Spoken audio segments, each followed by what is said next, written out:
All right. Now, welcome to our June 16th regular Board of Education meeting.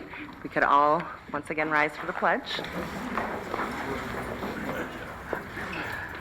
Pledge allegiance to the flag of the United States of America and to the republic for which it stands, one nation, under God, indivisible, with liberty and justice for all. Thank you. James, would you mind attendance again? Yep. President McDonough. Here. Vice President Whitney. Still here. Secretary Summers here. Treasurer Gibson. Here. Trustee Eldred. Here again. Trustee Aitchison. Here. And Trustee Capjorni. Thank you. Here. It worked. Any changes to the board agenda on this one? I have none. Okay. And do we have scheduled public comment for this evening? No. All right, moving into our consent agenda. If anybody would like to make that motion. Mike, thank you. Move to approve the consent agenda as presented. Support. Ann, thank you. Any discussion? All those in favor? Aye. Any opposed? Motion carries. Thank you. Item 5, our superintendent report with Dr. Milligan. All right. Good evening, everyone. As always, starting with grounding us in our strategic plan, our vision, empowering learners, building community, and inspiring futures. Our mission, providing a supportive, safe, and opportunity-rich educational experience that fosters belonging, builds self-empowerment, and prepares learners to contribute to a connected community. Our core values, empowerment, belonging, innovation, and integrity. Hey, there it is. All right, so tonight we have lots of great things happening. I'll have a handful of updates. Then we have lots of presentations tonight. We have our climate and culture survey, Goal 2 update, bullying prevention survey information, special populations, and safety updates. So it will definitely not be a dull evening. Before I jump into my next slide, which is welcoming our new administrators, I do want to say thank you to our entire administrative team who engaged in an intensive training session centered on restorative practices. I want to extend a sincere thank you to our ad team for their focused attention and commitment to sharpening their leadership skills, as well as to our presenter for providing such a practical, expert guidance. By shifting our focus towards proactive community building and strengthening student-staff relationship, this work holds immense potential to directly improve student outcomes. Specifically, these practices will help us reduce suspension rates, lower chronic absenteeism, and close achievement gaps by keeping students safely engaged in the classroom. So thank you again to our administrators for your dedication to cultivating an inclusive environment where every student can thrive. It was a great 2 days, very intense, but really good. So speaking of our administrators, I am very pleased to welcome a new set of administrators to Oxford Community Schools. If you could stand up when I call your name. I'm not sure if all of them are here, but Alex Hartley, new assistant principal at Oxford Middle School. I don't see him here. Stephanie Klein, director of OELC. Welcome, Stephanie. Caitlin Martin, assistant principal of Oxford High School. Courtney Morin, principal, Leonard Elementary School. Addison Spear, assistant principal, Oxford High School. And Gary Van Staveren, the new director of curriculum. So congratulations to all of you and welcome to Oxford Community Schools administration. All right, so On August 4th, we will have an amazing opportunity to vote in our new operating millage. It's actually not new, it's renewed operating millage and restored. As we head into the summer months, I do want to emphasize the importance of the upcoming election on August 4th regarding our operating millage proposal. There can often be confusion around school ballot measures, so I do want to highlight a few key facts. First, this is an operating millage, not a construction bond. It funds our routine daily costs, like keeping the classroom lights on, running our buses, and purchasing students' learning supplies. Second, it does not increase property taxes for primary homeowners. It is levied only on businesses and non-homestead properties. Now, Greg, I'm not sure if you can, it should be live linked if you click on the picture. This is a video done by our very own Christy Smith that gives you some general understanding. Probably need to start it over.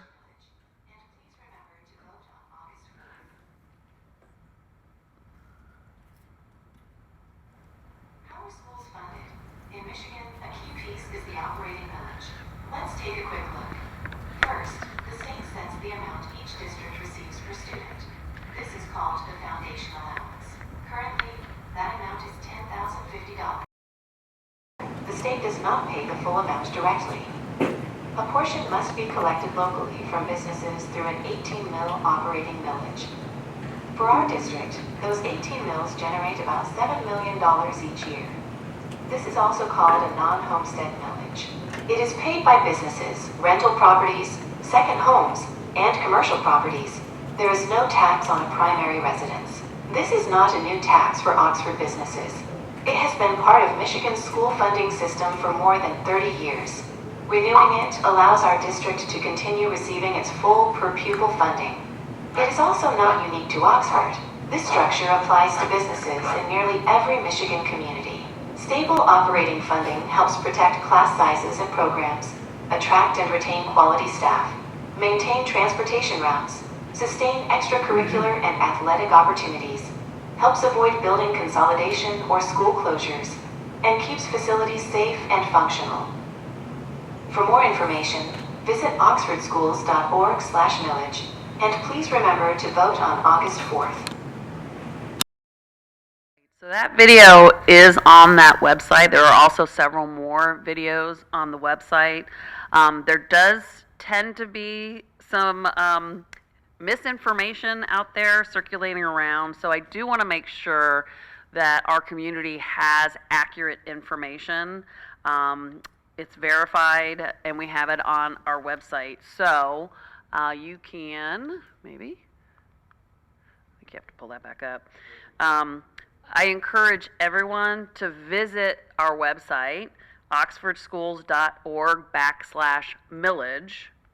The QR code is there as well. If you want to scan that, that'll take you directly to it. And this will help you review the details of the proposal, see how school funding works, and learn about early voting options before Election Day. Again, this proposal is critical to maintaining our current educational environment. If it is not approved, Oxford Community Schools faces a $7 million annual budget shortfall, which will deeply impact our schools, staffing, and student services. So thank you for everyone's continued engagement and support of our schools.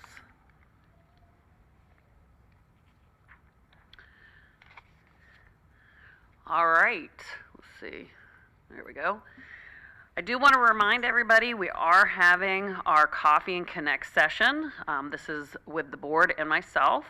It'll be this Thursday from 9 to 10 a.m. at the Seymour Lake Senior Center. The primary topic of discussion is our August 4th operating millage proposal. We want to make sure everybody has the facts ahead of Election Day, and the event is an excellent opportunity for residents to ask questions and learn more about how the proposal impacts Oxford schools. As a reminder, these funds support our routine daily costs, I can't say that enough, and does not increase property taxes on primary homeowners. So we hope to see many of our community members there. We have lots of exciting things going on for our summer. While our schools are empty of students, our operations and facilities teams are hitting the ground running. This summer, OCS is launching a series of maintenance, safety, and construction projects to get our buildings ready for the fall. The Keystone Learning Center is in its final construction stages and is on track currently to open this August, providing a specialized space tailored to our learners' needs. I believe the facility itself is being delivered end of June, right? Yeah, somewhere towards the end of this month. So that'll be very exciting. We're also looking for campus safety. We're installing indicator locks on classroom doors district-wide so teachers can easily see their doors are locked from the inside. We're also replacing doors at Clear Lake Elementary and Oxford Early Learning Center to improve building security. On the maintenance fronts, projects include a new well generator and interior painting at Clear Lake, exterior painting at Lakeville, track maintenance at Oxford Elementary, and planned environmental mitigation at the middle school.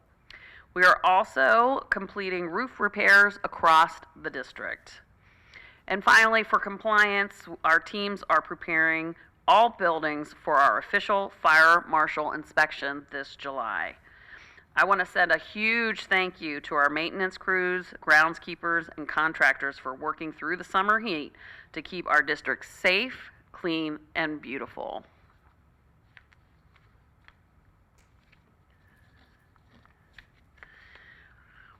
One of our parents sent us this information, so I wanted to make sure we highlighted it. The middle school OMS Metal Benders team, 14739, had an amazing day at Midland Spring Robotics Competition. Not only were they picked for the #2 Alliance, which I know what that means, it's very exciting to be #2 in finals, but they took home first place for the Control Award. The Metal Benders have also been invited to participate in an international first robotics competition, and that's in June. So way to go, Metal Benders. Come on. All right, lots of fun stuff going on at Clear Lake. Clear Lake Links peer-to-peer program gathered for a special breakfast to celebrate one last time before the school year ended. This year, 88 students participated in Links, which fosters belonging and inclusion for students in the emotional impairment program. Thank you to Clear Lake speech and language pathologist Mindy Williams and school social worker Lynn Ramos for facilitating another great year of Link programming and student support.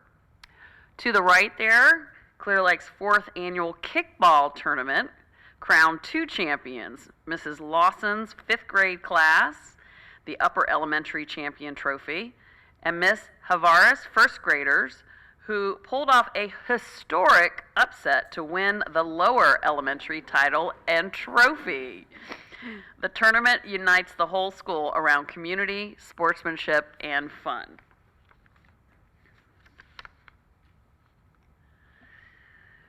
Clear Lake's Kinder Kickstart event welcomed incoming DK and kindergarten families for tours and staff connections. Reading specialists Miss Guerin and instructional coach Mr. Fletcher shared tips for literacy and math games families can play at home. Attendees received swag bags with picture books, deck of cards, and were all entered into a raffle. The Clear Lake PTO supported the event by providing the awesome raffle basket. Congratulations to the incoming DK student Ronnie R. for winning. To the right there, Clear Lake 2nd graders concluded their social studies learning about communities and local government with career-focused education field trip that took them to various locations within Oxford. At the Oxford Township Hall, students participated in a mock election, paid property tax bills, and filed permits to build a birdhouse. At OCTV, students toured the studio and took a turn behind the anchor's desk. Lastly, students stopped to tour the Oxford Public Library and learned about different services the library provides community members. Oops. Whoa. Okay, here we go. Bridges. Oxford Bridges High School, our students work to build community through hands-on service projects. For their service projects, they made Wildcat Pack keychains for local businesses to promote our district dog program, created snuffle mats for a local canine rescue, and planted flowers for mental health awareness. They also rolled up their sleeves to volunteer at the Oxford Fish Food Pantry and helped the Loft do laundry for Oxford Open-Handed Clothing Ministry. We are very proud of our Bridges students and staff. They aren't just learning in the classroom, they are actively making Oxford a better, kinder place.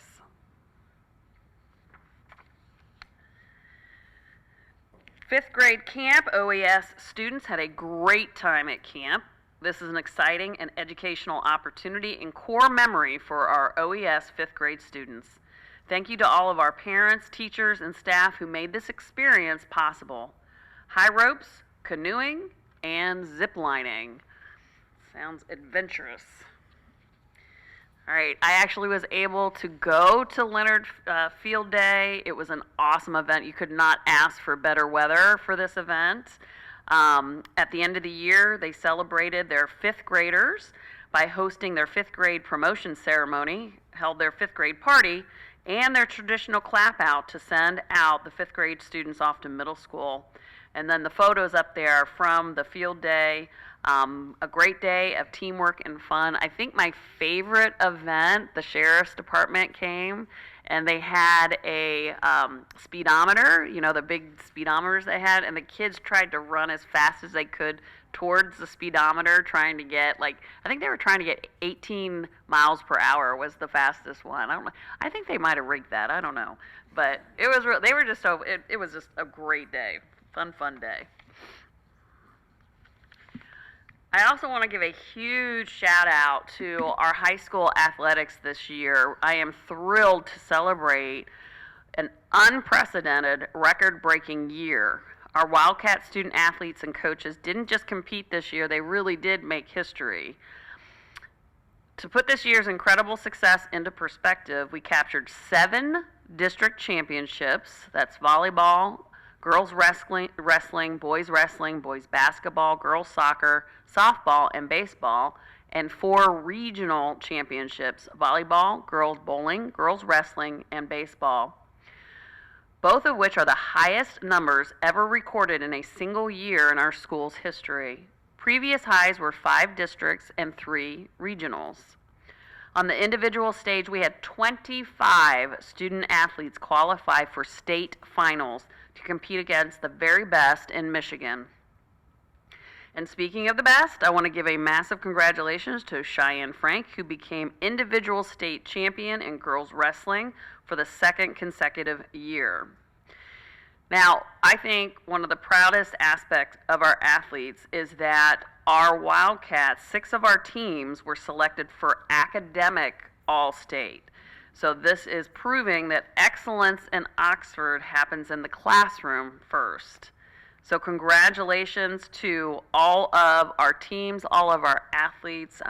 We had 29 student athletes sign college scholarships this year. Again, the highest number we've ever had. So a wonderful year in terms of our high school athletics program. So congratulations to our staff, to our coaches, to our students, to our families. It was a wonderful year. All right, before we jump into our additional presentations, we did have one more of our new administrators join us. So I would like to introduce, and if he could stand up when I call his name, Alex Hartley, Assistant Principal of Oxford Middle School. So welcome, amazing team of new administrators here. So I would like to invite Dr. Van Staveren up to start our presentations with the Climate and Culture Survey presentation.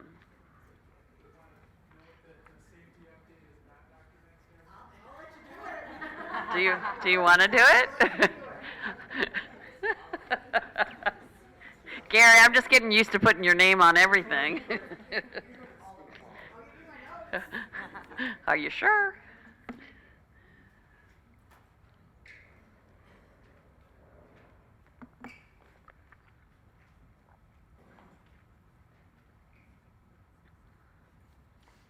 Okay, so again, Gary Van Staveren, I'm happy to be here with you all again tonight, and also with the community.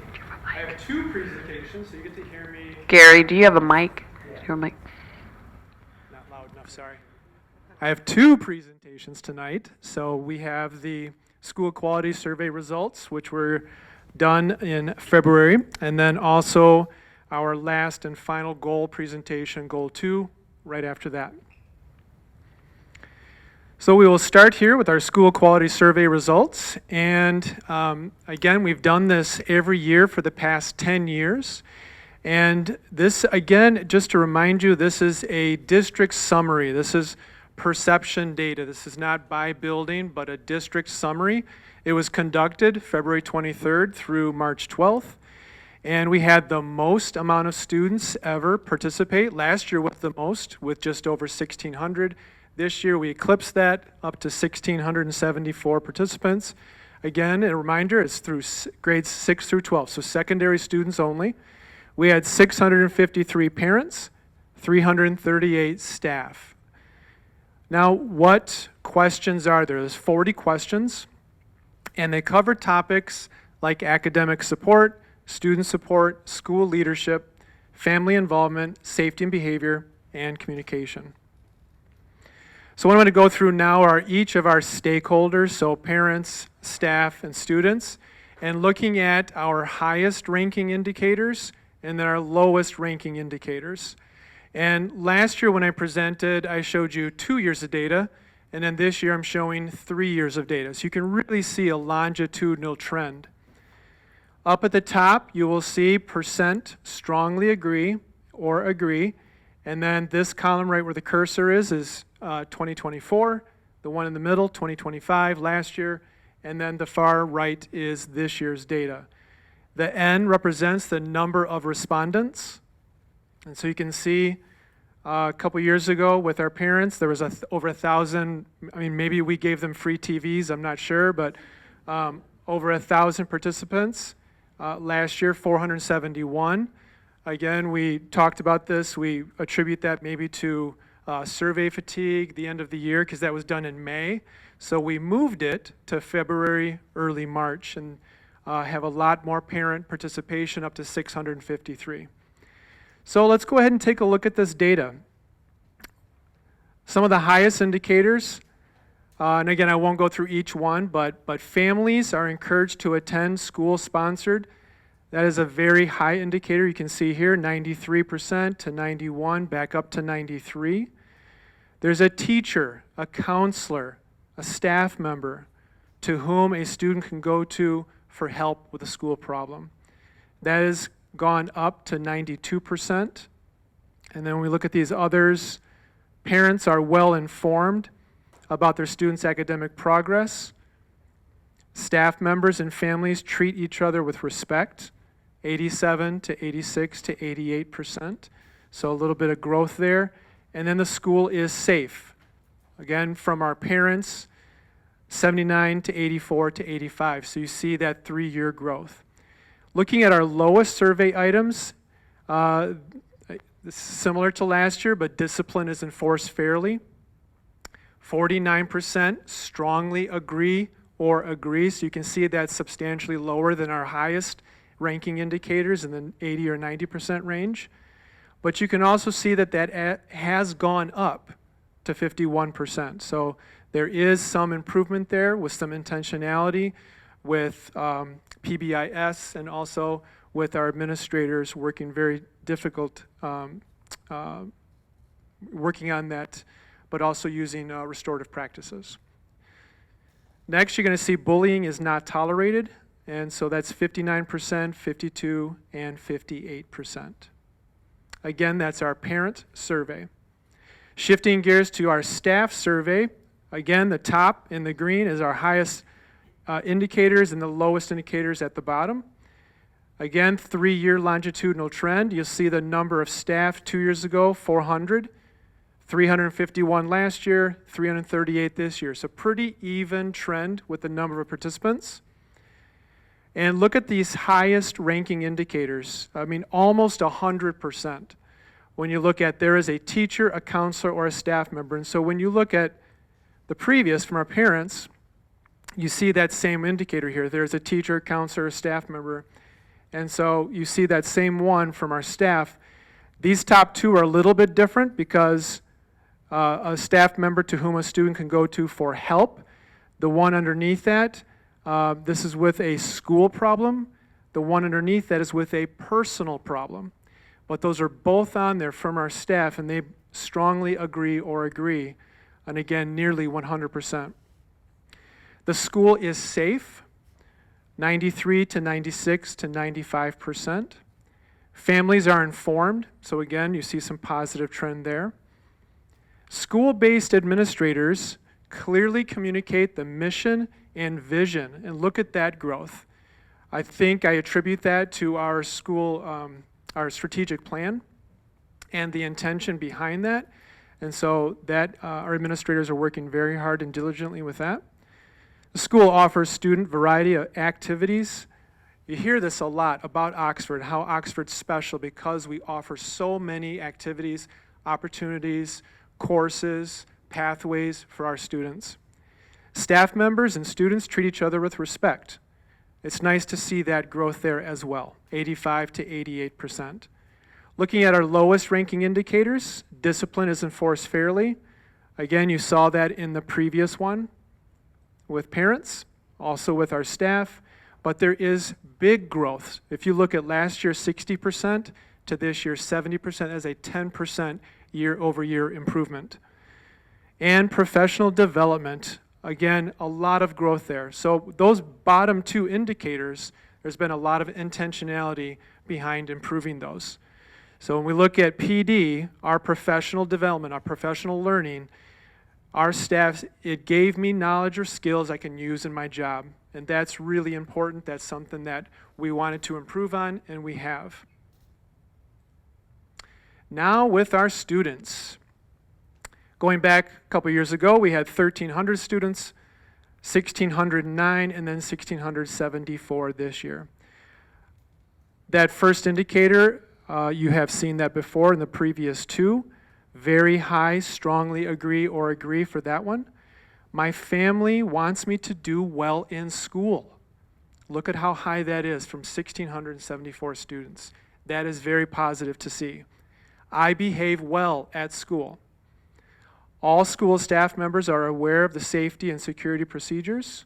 So these are students that believe all staff members are aware. Again, that's a very positive note. And then the school offers the students a variety of activities, courses, etc. So 85, 86, 87%. Looking at our lowest survey indicators, there's that repeat, disciplines enforced fairly. But look at the improvement, 56 up to 62%. And then teachers successfully show students how lessons relate to life outside of school.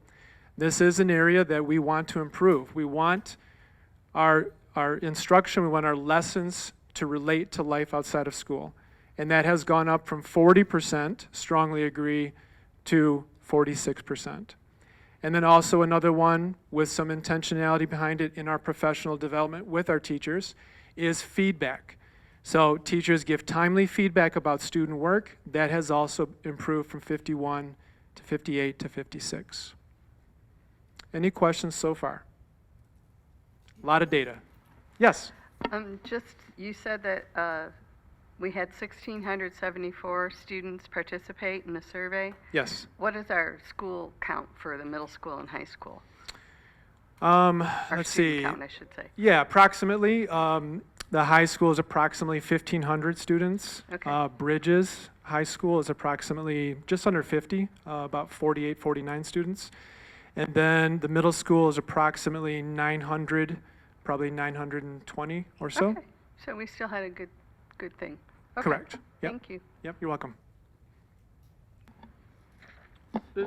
This would be a question. Yes, Certainly a follow-up after, but I know we saw because it was a lower indicator on the parents saying the bullying was not tolerated, right? Yeah. I'd just like to understand what it's probably middle of the pack for staff and students. That's why it wasn't reported on. But I'd like to see what they said about that. I can follow up and get that to you. Sure. Okay? And then do we have any insight? I know you said maybe we gave away TVs, but do we have any insight like how we got almost 1,100 parents to respond 2 years ago? Yes, please go ahead. So at the time, Dr. Markovich had paid for a service that was sending automated messages to anybody who had not completed it. And so it was basically stopping you until you completed it. Okay. Yeah. Okay. So that was the strategy. Interesting. Excellent. And a free TV. It apparently worked pretty well, I guess. Got us almost double the responses. Yeah. Thank you, Thank you. Anita. Thank you, Anita. So this slide, what we're looking at here is, I wanted to show you, last year's growth opportunities. And so, I showed you that last year, but if I don't show you this year, then how do you know if we improved or not? So what this slide is last year's growth opportunities, and then looking at 2025's data, but then looking at this year's data, all right? So trying to see some improvement here. So on the left column here, these are the categories. The first one's curriculum instruction, communication, bullying, and then discipline practices. And then in the center here is the alignment to the strategic plan. So just so you know, there is intentionality behind these so that we can improve. And then 2025 is this column, that's last year's data. So teachers give helpful feedback. Student, again, from last year, 69%. That did go down a little bit to 66%, so we know this is something we still need to work on. And then these in green, this one we did not have a measure instrument last year, and so this year we added a question to this school quality survey. From parents, I am satisfied with the timeliness and the information provided by communications, 84%. So we're going to look at that again next year. And then the third one down here, looking at bullying. So last year, bullying is not tolerated across our three different groups. Parent, 52% strongly agree or agree. And you'll notice that staff is 85, student is 77. So parents, at first glance, that looks a lot lower, doesn't it? So one of our options to respond is don't know. And so 25% responded don't know. So you can see how that kind of skews that number a little bit. But if you're wondering, well, why did 25% say they don't know? It's possible that maybe they didn't have a bullying situation, or they didn't have, their child didn't have a bullying situation, so that's why they responded don't know. Now looking at last year to this year, that did improve. Strongly agree and agree, that did improve. So parents from 52 to 58, our staff from 85 to 91, and our students from 77 to 78. So growth there. Looking at the last row, disciplines enforced fairly. Again, looking at parents, you can see how that's lower than our staff and our students. 30% responded don't know. So that's why it's a little bit lower. But you will see growth. So parent responses, 47 to 51. Again, the big jump from our staff, 60 to 70, and our students remain the same, 62 to 62%. Okay? Now looking at this year's growth opportunities. We really have 4 again. And you've kind of heard this before, but facilities, probably don't need to belabor that, but that was the number one theme from our staff. It was also very high from our parents and also from our students. And then the second one is a growth opportunity is consistent student support and accountability. That was our number 2 theme from our staff. Also very high from students and high from parents. The third one was the technology refresh and platform alignment. That was number 3 with our staff. Again, very high with our students and with our parents, but really streamlining tools to make it easier for families to stay engaged. And then the last one is responsive communication. This was a little bit more at the of a need at the secondary level versus the elementary level. So from parents, this was the number 1 theme from our parents. And then our strengths. We can always show what we can improve on, but it's also important to look at our strengths. What are we doing well? So our number 1 theme from our staff, and very high from students, you see 580 responses, was our exceptional teachers and staff relationships. So it was in half of all parent responses and 580 student responses. Our culture, our care, and our dedication to our students. The second top key strength was safety, infrastructure, and community trust. So really cited strongly was the Evolve system, and Fortis was praised as well. And parents named this as their second highest thing that's going well. The third is the breadth of academic programs and pathways, and I just mentioned this earlier, but looking at our options with CTE, IB, OSEC, AP courses, OVA, dual enrollment, performing arts, our athletic program that Dr. Milligan just cited. So very, very high strength there. And then our fourth one is our student support systems, our counselors, FSLs, the IEP 504 teams praised very highly by all 3 groups. So, how do you rate the overall quality of education at? And so the question was asked from all 3 stakeholder groups. And so if you're at the middle school, you're at the high school, how do you rate the overall quality at that building? It's the percent excellent or good. And so again, we're looking at longitudinal data, so the last 3 years. On the left column here, you're going to see student data, and at the bottom you see the N, which is the number of respondents. So look at that from 63 to 72 to 70. Our staff, you see annual growth, and then our parents, 83 to 81 to 83. So very nice either consistency or growth over the past 3 years. And then another big question is, would you recommend your child's school? So for a staff member, it's if you worked at DEA, would you recommend that school? But for parents, I would recommend my child's school. Percent strongly agree or agree. Look at the growth with our staff. Again, really believing strongly in the success of their buildings and recommending that. And then our parents, we saw 2% growth this past year. Any questions? Okay. Each school will share their own results as they've done each of the past years. And this will start back in September. And Clear Lake Elementary will be the first one. They're going to celebrate their own successes and share their own key strategies to improve their results. And that concludes that presentation. Any questions? Want to get the next one? Okay, thank you. And Yep. Shane has a question. Gary, one second, sorry. Yes. Just took me a minute to find my button. In one of the results you gave, 83% of students were aware of safety and security. That's down from 85%. Do we have any idea as to why that dip occurred? I do not. Would you like me to, I can look into it. I can, I do not, no. Okay. I think, it's probably within that range of fluctuation, but yeah, it's a 2% dip.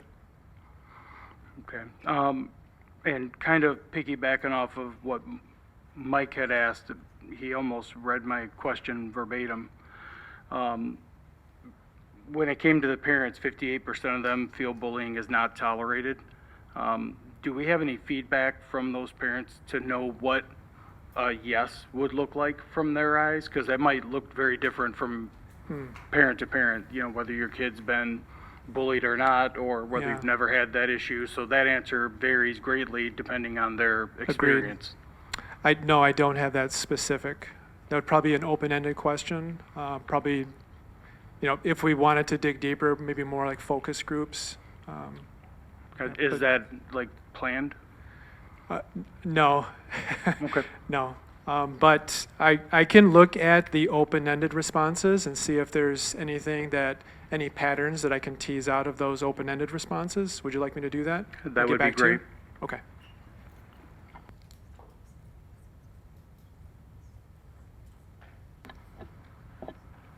Anita had brought up the paid service that Vicky had opted to use to, essentially keep coming back to get responses from parents. I know you and I spoke before the meeting about the cost for having the graphs and everything on time, and that was an additional cost that Vicky also opted for at about $1,000. Do you know approximately how much that additional service was, or was that encapsulated in the $1,000 extra charge? Yeah, I couldn't really expect Yeah, it. we'd have to look at that. But I Right think it now. was a few thousand, actually. I think it was A about few thousand 2,500. maybe for the Yeah. the I think it was whole- about 2,500, but I think it included all of it. You know, Okay. the reaching out, but also the reporting. Okay. But We would you like can- me to look at that too? Yeah, I would like to come back to that and maybe discuss for the future, just because some of these questions have really brought up the fact that, we don't have the full survey until August, and we just have the partial now, and maybe it would be beneficial. But I think we can talk about that at a later time. Okay. All right, thank you for that information. Did anybody else have additional questions? Okay, Okay. on to the next. So I think it was obviously very positive that we shifted the school quality survey from May to earlier. I think we had much better results and more results. So shifting gears to Goal 2, this is the fourth presentation for the year. So purpose is to update our Board of Ed and our community on the progress of Goal 2 metrics. And again, a reminder, Goal 2 is knowledgeable, critical thinkers, and communicators. And here you can see again, I show this slide each time just as a reminder. November was Goal 4, Goal 3, Goal 1, and then Goal 2 is right now, and that focus is on our teaching and learning outcomes. There's 3 metrics that we're going to go over tonight: instructional framework and vision, bully prevention survey data, and I have 1 metric on that, and then Dr. Christine Russell is going to elaborate more on that. And then academic and career planning survey data. So why only 3 metrics? You might be wondering, because the other goals had more metrics. If you refer back to our timeline, and here are the 4, 2.1, 2.2, these are the aligned actions for Goal 2. And this black box is looking at this year, 25-26. So you will see these gold bars, those are the 3 that we're presenting on this year. Now next year, if you can look up here, you will see 1, 2, 3, 4, 5, 6, 7, 8. So it will be a much bigger presentation and more elaborate next year. So getting into it, 2.1, instructional framework and vision. So our metric for this one is the percent of key performance indicators and of the instructional framework met. So defined, developed, implement, and then evaluate. And a reminder about KPIs, a little definition at the bottom. KPIs are really like a checklist. Instead of having 1 metric for each of those, it's KPIs, and there's numerous KPIs under this 1 metric. And so our baseline was 33%, which was where we were at a year ago. Our target was quite a bit of growth. Our target was to get to 50% completion of those KPIs. And we surpassed that. We actually, Anita and her team have done a phenomenal job actually getting to 75% completion of those KPIs. And this is kind of what it looks like, that timeline. So if we go back to spring of 2024, That was phase one, and that was to define what is this going to look like. So the first step was to develop a committee. And then underneath that, you're going to see again, phase one, beginning research of the effective instruction, looking at Hattie's effect size research, looking at the committee and defining what is a vision and what is the framework going to actually look like. So starting that fledgling stages of that. Then you start to get into phase two, which is the development. So now the buildings are providing feedback on that instructional vision and instructional framework. And continuing into the fall of 2025. So last fall, they produced a final draft of that. And then fall of 2025 also, buildings and administration received professional learning on the vision. And then this spring, the team started to dive into UDL, which is Universal Design for Learning. And what does that actually mean? That's the what, the how, and the why. So looking at means of representation, which is the what, that's the teaching. And how are we going to do that? Making sure that information is accessible to all students. The how is looking at the means of action and expression. So this is what the student is producing, and they're giving them choice. So it could be an essay, could be video representation, could be oral presentation. And then the why is the means of engagement, which really gets to motivation with our students. And looking at making it relevant. One of the principles of that is making it relevant to life. So the committee this spring was looking at how to incorporate Universal Design for Learning into our framework. And then again this spring, really, I apologize. So two things this spring. They learned about it, but then they also learned to incorporate it, okay? So both of those happened here this spring. So again, the 4 phases: define it, develop it, implement it, which we started this spring, and then after that is going to be evaluate. So once we're using it, how is it going? What is that vision? And I think the Board of Ed, I think you received this in a Monday memo. So the instructional vision, and then next slide is the instructional vision. We break it down into the 5.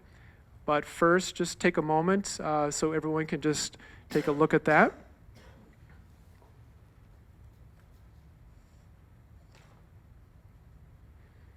And what you're going to see here in the belief statement is something I want to tease out, is it's asset-based language. It's really focusing on what kids can do. It's looking at their strengths. And then the conditions for learning, some things to tease out, are really looking at high expectations, common language across our buildings, across our teachers, and then making sure that instruction is safe and predictable. And the 5 pillars of our instructional vision, you're going to note in there, and a big focus is on professional learning and assessment literacy. Data-based decision-making, that's in there a couple different places. So really looking at our data, and you've seen a lot of data from me, but looking at our data and then informing our instructional practices with that. Student understanding of their learning progression. Where are they at in their learning progression? And then teachers also giving high quality feedback. And you saw that in the survey data that that's a need. So we're really focusing on that in our instructional vision and framework. Shifting to our bully prevention survey data. Again, our metric is to decrease % of students who share that they've experienced bullying at their school throughout this school year through the annual survey. So our baseline is from last year. Elementary, 35% of students said they experienced bullying. Secondary was 19%. Our target is lower because you want to decrease that %. And our current, from this bully prevention survey data, you can see a nice decline in both of those. And again, Dr. Russell is going to explain a little bit more about this. But what was the question? The question was select yes or no. have you been bullied this school year? And the percent of student respondents selecting yes this year was 29% at elementary, 14% at secondary. Again, significantly lower than last year. So what are some proactive strategies? Our school buildings work very hard to foster safe and inclusive environments by integrating school-wide positive behavior intervention support, so PBIS, alongside targeted SEL lessons. Now, this is proactively teaching positive behavior. And then when conflicts do arise, as they do, that's when we use the restorative practices, restorative circles. And that's used to repair relationships, encourage accountability, and build empathy among our students. And underpinning all of these frameworks is a dedicated focus on just overall kindness. We want our kids to be kind. And this cultivates a welcoming, supportive culture where bullying is prevented at its roots. Also ties into belonging and feeling safe at school. And our next one, 2.3, is looking at academic and career planning. This metric was to increase the percent of students' positive responses on the school quality survey. Students receive the support they need for academic and career planning. Our baseline is from last year, 80%. We want to see growth, so our target was 2% higher, and our current this year was the same as last year, so right at 80%. So the question was, how strongly do you disagree or agree with the following statement? Students receive the support they need for academic and career planning. And then this is the percent, strongly agree or agree. And on the left, you'll see academic planning, career planning. So those are some of the items that we do. And then across the bottom, there's a breakdown of percent strongly disagree, and so on, last year and this year. So we can see here that this is still an area for growth for us. And we do have course selection guidance presentations. We really work hard to connect high school courses with future goals. Grade level presentations linking students with support for their academic and career goals. There's individual meetings with students to plan their pathways, again, towards their career goals. And then you obviously see others up there as well as our 8th grade career exploration day, pathways exploration at the middle school, so starting then before they get to high school.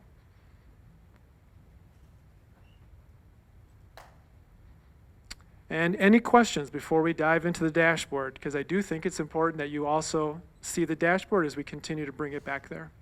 Any questions? Okay. Okay, Shane.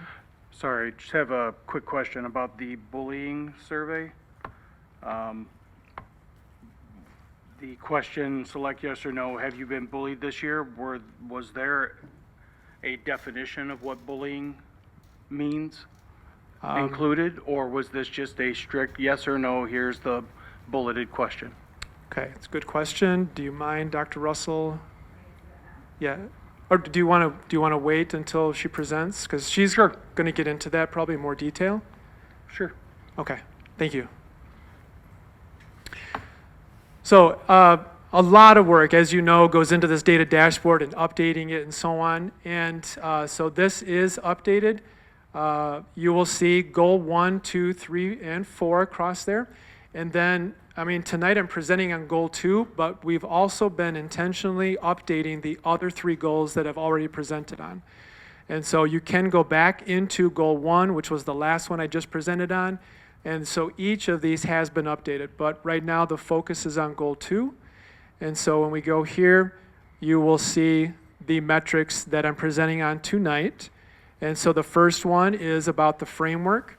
So you can see baseline, target, and then our current 75%. So nice growth. So again, working with this company, I see these graphs and I think, wow, those graphs look awfully lonely. They're kind of by themselves, but there are 2 years. But as this is a 5-year strategic plan, this will obviously look more robust in coming years.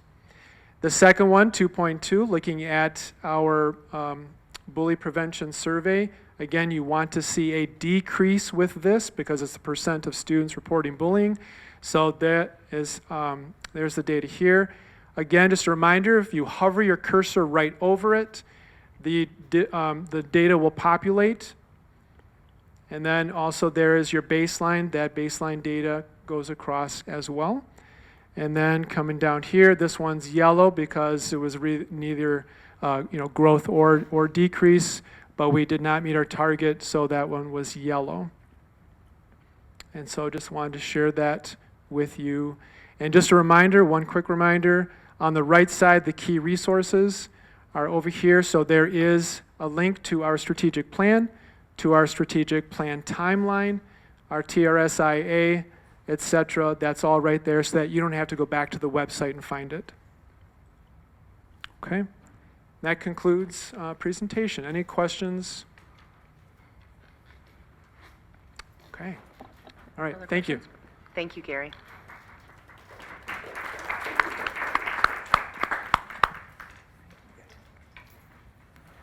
All right, Dr. Russell is next for our bully prevention survey. Thank you, Dr. Van Staveren. Are you sure you don't want to come up and do the safety presentation? No? Okay.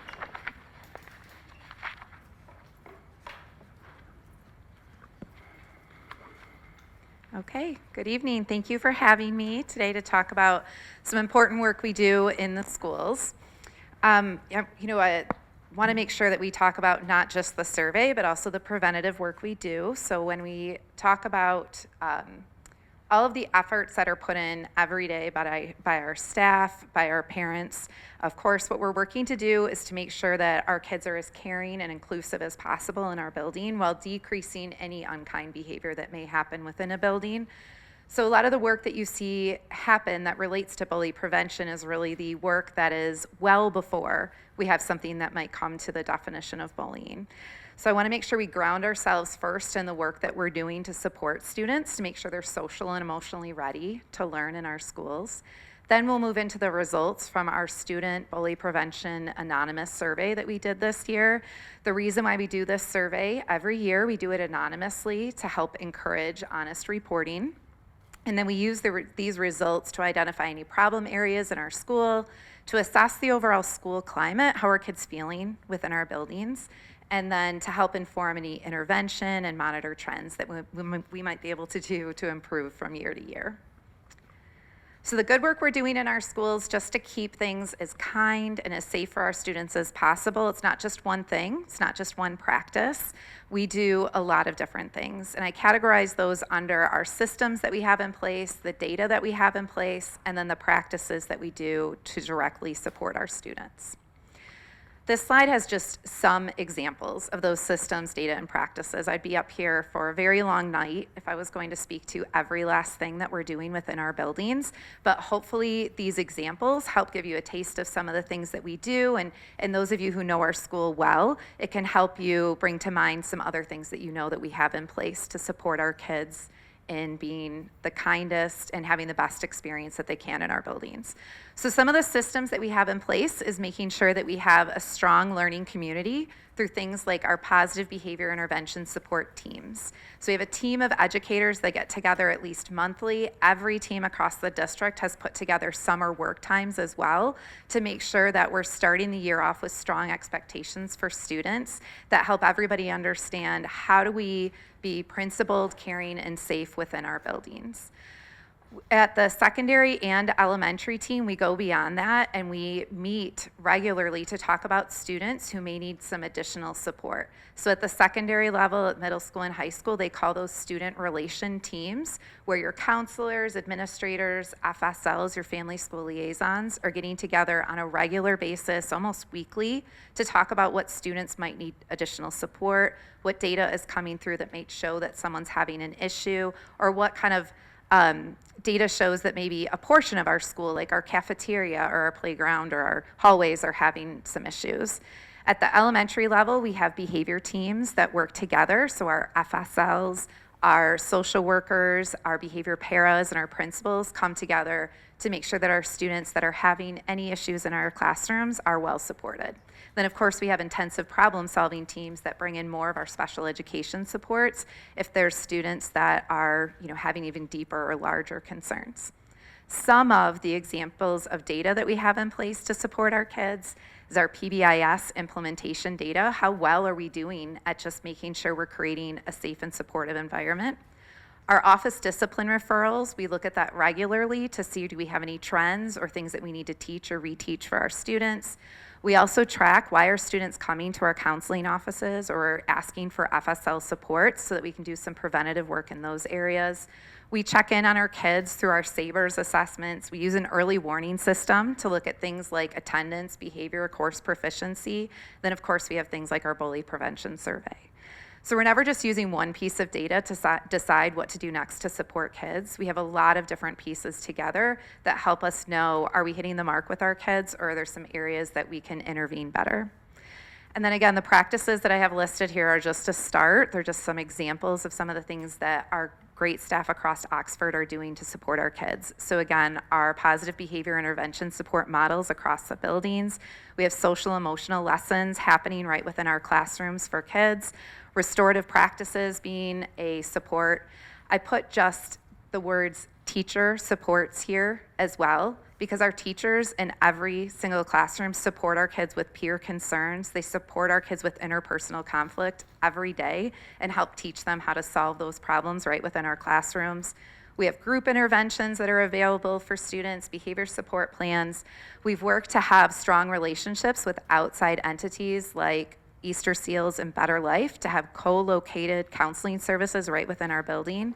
And then, of course, we have great relationships with services that we can refer students to outside of our buildings. So just a start of some of the things that we're doing. We're always piloting new programs as well. Things like 42 Strong Junior has started in some of our buildings and at some grade levels. So we're always working to see what can we add in to make sure our kids are really ready for learning. The first piece of data I want to talk about before we get into our bully prevention data is just, again, an example of some of the data that we collect.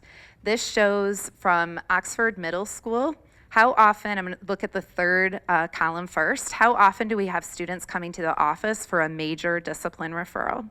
Then what you see just past that is how often we have students coming for a minor issue, meaning they're coming to the office, there was a behavior error, but they're not coming where we're going to be using our student handbook to determine a major consequence. Instead, they're coming because they need to see someone outside of the classroom. They need to hear that their behavior wasn't strong and wasn't the right choice, but we're going to do some correction and maybe a restorative practice at that point. So you can see that that type of work, even in addressing some of the minors, can help decrease and keep the major issues lower. What you also see in those first two columns are a ton of preventative supports that are happening. So we have regular meetings with kids that aren't coming to school or are having attendance issues or having difficulty getting to school or getting into the classrooms maybe on time, maybe they're tardy. We have attendance interventions and discussions with them to make sure that we know why aren't they coming, what would make them more comfortable, and how do we support them. And then when you look at that column there, that's the highest, we have almost 2,000 contacts documented this year at the middle school of our counselors and FSLs meeting with kids well before there was any kind of problem behavior. And some of the examples of things that they're meeting with students on are just academic concerns, having a restorative meeting between a few students that maybe had a conflict, re-entry meetings, 504 check-ins, making sure that supports that we have in place for them to keep them learning in school are strong.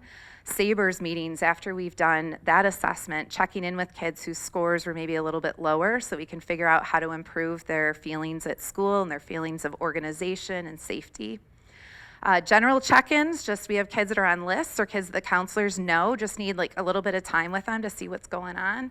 Social emotional check-ins, help with peer concerns, and grade checks. All of this type of work is what keeps us from having major issues happening within the building, including major bullying instances within the building, because students are getting that support that they need before things get to a bigger problem. Okay, so those are many of the examples of things we're doing to support kids behaviorally. So then let's get into some of the data that we have this year from our student survey. Quick background, we started using a bully prevention survey in this district in 2011. The Oveus survey was used, and it was kind of used maybe yearly at times, every other year, other times, so different cadence of use of that survey. Last school year, we decided we wanted to take some of the meat of the Oveus survey and make our own. There were some questions from the survey that we weren't wanting to use anymore. We were asking it yearly, but we weren't using it for problem solving. So we wanted to narrow it down to the questions that really mattered to us and to our community. And it allowed us to customize the survey a bit. And also it led us to be able to get the survey results quicker and kind of own some of those results rather than being owned by another entity. We updated the survey a little bit this year based on feedback from teachers, staff, and students. And as we look at the survey results for secondary, we're going to compare some of our results to the Center for Disease Control, their national survey averages. Keep in mind the survey occurs 3rd grade through 12th grade. It's an anonymous survey, so kids read it on their own and answer it on their own. So we want to wait until kids are old enough to be able to accomplish that. We'll start here with the number of students at each school that engaged in the survey. So at the elementary level, we had about a 95% participation rate, and at secondary, a 70% participation rate. Both of those participation rates are higher than last year. So let's move into our secondary results. I'm going to spend a little bit of time on the first couple graphs explaining what we're looking at, and then we'll be able to go a little quicker after that. So for our first results here, what you see on the red line is the national average of what the CDC reports. So nationally, about 34% of our secondary students report that they have experienced some sort of bullying in the last year. When you look at our results over the last 4 years, this is the same question. Even though we've had some changes in the survey, we have kept one very consistent, which is, have you experienced bullying? And we can see that the results have had a steady decline from year to year to year. And we always have been below the national average over the last 4 years, but we can see that we are making continued large changes in decreasing the number of students that are reporting that they are experiencing bullying within school. I do want to break those numbers down a little bit. The CDC also breaks these down into some subgroups. It's really important to look at and make sure we don't have a subgroup within our school building that is having a very different experience than maybe others. So when we look at these graphs, I'm going to continue to have the national average for those subgroups listed. And then what I have is last year's results and this year's results for each of these subgroups. So for our first graph here, what we're looking at is our students who reported at the secondary level as having an IEP or a 504 plan. How was their experience in the school compared to our students that report that they do not have those additional services? The first piece that we definitely have to look at is that our results in our school are lower than what the national average is reporting. So nationally, kids who report that they have an IEP or a 504, 44% of students that receive those services are saying they also experience some sort of bullying. In our district, both last year and this year, we've been well below that national average, and we're seeing that continue to decrease. Students that are receiving additional services are reporting less and less bullying behaviors.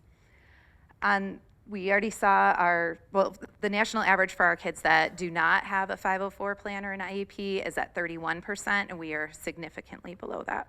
We do, though, see a little bit of difference there, right? So our kids that do not have additional services, they're at 12% of those students reporting that they're experiencing some sort of negativity or bullying situation, where our kids with an IEP or a 504 plan are still at that 20%, a little bit higher. So we want to continue to work on these pieces, continue to make sure we're supporting all of our kids in our building to feel safe, supported, and connected in that sense of belonging. We're going to break this down in another way now. We're going to talk about our students that are reporting that they are a part of a sexual minority and they identify in that way. So for our students that do report that they're a part of a sexual minority, national average is 47% of these students experience some sort of bullying. In our schools, we see that we're less than that, and again, we are seeing a decrease in students reporting from last year to this year that they are experiencing bullying who are part of that subgroup. We can see that compared to our students who are reporting that they are not a part of a sexual minority subgroup. We also want to look at how students are experiencing our schools based on their race or ethnicity. And what we want to see here is that we are not seeing disproportionality. So a lot of kids that are at a different race than our majority race, and our majority race in our district is white. We want to make sure that kids that are coming in who are not part of that majority race, that they're not experiencing something very different in our schools. If that's the case, we really need to take action on those pieces. And what we see from this data is that every single minority group, as well as our majority group of white, are sharing that they have less experiences of bullying than the national average. And we also see that we are having decreases from the year prior in every category with every different race within our district. Some additional secondary reports to note, just to give you some idea of what else is within that survey and some of the trends that we're seeing.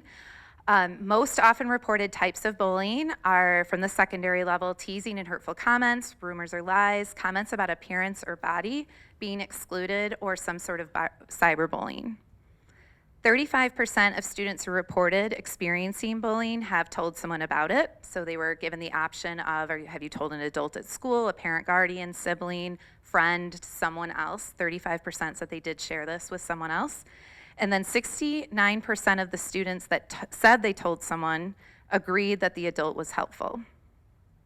The highest reported location of bullying reported within our secondary schools is the classroom, then followed up by the cafeteria, hallway, and then online and social media. So a few action steps that happened this year that we believe helped get us to that lower level of reporting of bullying results, and then some things we're going to think about for next year. So this year, we increased the feelings of inclusivity for incoming freshmen and families through some outreach programs. So there was more happening as kids came into the building for all students, including for some of our school of choice students. We feel like that made a big difference in how kids felt even as they walked into the building. We continued our PBIS efforts through at every single school that is a secondary school here. And then at OHS, they really focused in October on Kindness Month. There were t-shirts that staff wore, there was celebrations around kindness, there was activities all throughout the building to support being kind, not only in that month, but all throughout the year. Bully prevention lessons that were provided by OHS mentoring students to the middle school were altered this year based on our results from the year before, based on some of the trends and surveys we saw in our bully prevention survey from last year, to make sure that they were really targeted to what our middle school students were experiencing. And everyone who was involved in that felt like that made a big difference. The other piece that's happening in our counseling offices, both at the middle school and high school, is an improved use of incidence forms. So students fill these out as they come to the office before they talk to an adult. And what this does is help that student get their mind clear, get all of their thoughts down about what occurred and what they really need, what support would benefit them, so that when they start talking to an adult, they're able to more quickly and clearly explain what's needed, what will help them. And we're seeing a big improvement in how kids are feeling that adults are able to help them because of that time to process and them coming into the adult with their thoughts already in place. Next year, some things that we want to continue at secondary and improve on. We want to make sure our advisory lessons continue to include empathy, inclusion, resiliency, diversity, lessons on all of those pieces. Want to continue to seek out student input on why they may not be reporting instances of bullying. So when I reported that we had a lower amount of kids that said, I'm telling someone about this, the following question is, if you did not tell anybody, why did you not tell someone? And a very large majority of kids just did not even answer that question at all. So if they said, I didn't tell, I did experience bullying, I didn't tell anybody about that, then the question of why was not answered by our secondary students. So we need to dig into this in another way other than through a survey. Continued lessons and support for students to solve peer concerns and interpersonal conflict on their own and with adult coaching. So we want kids to be empowered to do that on their own. They don't always have to seek out an adult, but we also want them to know that that adult coaching is there as needed. And then continue to strengthen our professional learning on staff to understand our bullying policies and recognize and address bullying and do some reporting of their own to help make sure our kids are safe. I'm going to move on to the elementary results, but I feel like I should give a quick stopping point here if there's something I can clarify or support. That's funny because I was writing down slide numbers. Okay. This is a long one, so Yeah. thank you for that opportunity. I just want to clarify back on slide 5, when we were looking at the incident type, whether it was, attendance, counseling, major or minor. I know it's not on here, but I was just curious if you had within your ability to look at because you listed many different reasons for counseling. It could be academic, it could be Yep. emotional, there's a wide variety. Do you have it down to the specifics so Yeah. that you can, okay. Yeah, I could actually click get a right on better that picture? graph that says counseling there within our system, and then it pulls up how many times was it each of these, or in even things that I might not have listed here. I listed the top reasons kids are coming, but yes, the next click will tell you how often was it for a reentry meeting, a restorative meeting, yeah. Okay. Good to know. Thank you. And then back to, on 15, I had a question too. You had mentioned that the OHS mentorship students were adjusting their lessons based on feedback. Can you elaborate a little bit on what the feedback was and how they adjusted? I cannot. This was Oh. this was a question I asked out to our principals and to our FSLs and counselors, and that was one of the responses they gave. But I do meet with our mentoring teacher, and so I can dig in and ask a little bit more about specifics about what they changed. I just know that they presented the results from middle school to those high school students and said, let's make sure we're addressing, what students are saying to us. Let's not just take like Olveus lessons and just do those. Let's also make sure that we're addressing what kids are saying are some of their biggest issues. So I can dig in on more specifics for you. Thanks. Yeah, I Yeah. would appreciate that. Yeah, no problem. Did anyone else have questions up until this point? Sarah Beth? In regards to when you have to have counseling sessions, how many times are the parents brought in? Are they always included? It definitely depends on the situation. No, I wouldn't say always. Sometimes it's a quick grade check, just, hey, something's slipping, something looks a little bit different, how are things going? And if the responses to that are, I missed an assignment, I'm gonna get that in, the counselor then continues to check those, check in on that, and if that all resolves itself, then there's no need to connect with a parent. So we want to make sure we're working with students and then connecting with parents when it's something that we really need to get to them about. Okay, all right, Yeah. thank you. Especially at middle and high school, we want to work on kids solving some of those issues, but yeah, getting with parents as soon as needed Okay, too. thank you. Yeah. Okay, so let's dig into our elementary results. These are a little quicker to look through. We don't have a CDC national average to compare to. It's important for us as a district to continue to take this information in and use it, but what we're really looking at is our own themes. One of the reasons why the CDC doesn't put out national averages for younger students is that younger students are not as strong reporters of their accurate reporters of their experiences than our secondary is. So it's not as data that they're as confident in. And so for us also, we do have to keep that in mind, that sometimes what happened just yesterday overly impacts a student at the elementary level. It's tougher for them to think across a month and a year. But this is still really important for us to use from year to year, look at trends and make changes to what we're doing.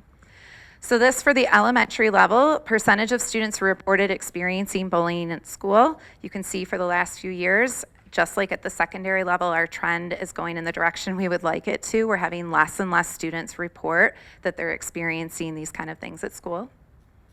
Some additional results to share with you. 67% of students at the elementary level who reported experiencing bullying have told someone about it. So that's really encouraging that a lot of our kids at the lower grade levels are seeking out help from an adult, from a friend, from a parent or guardian.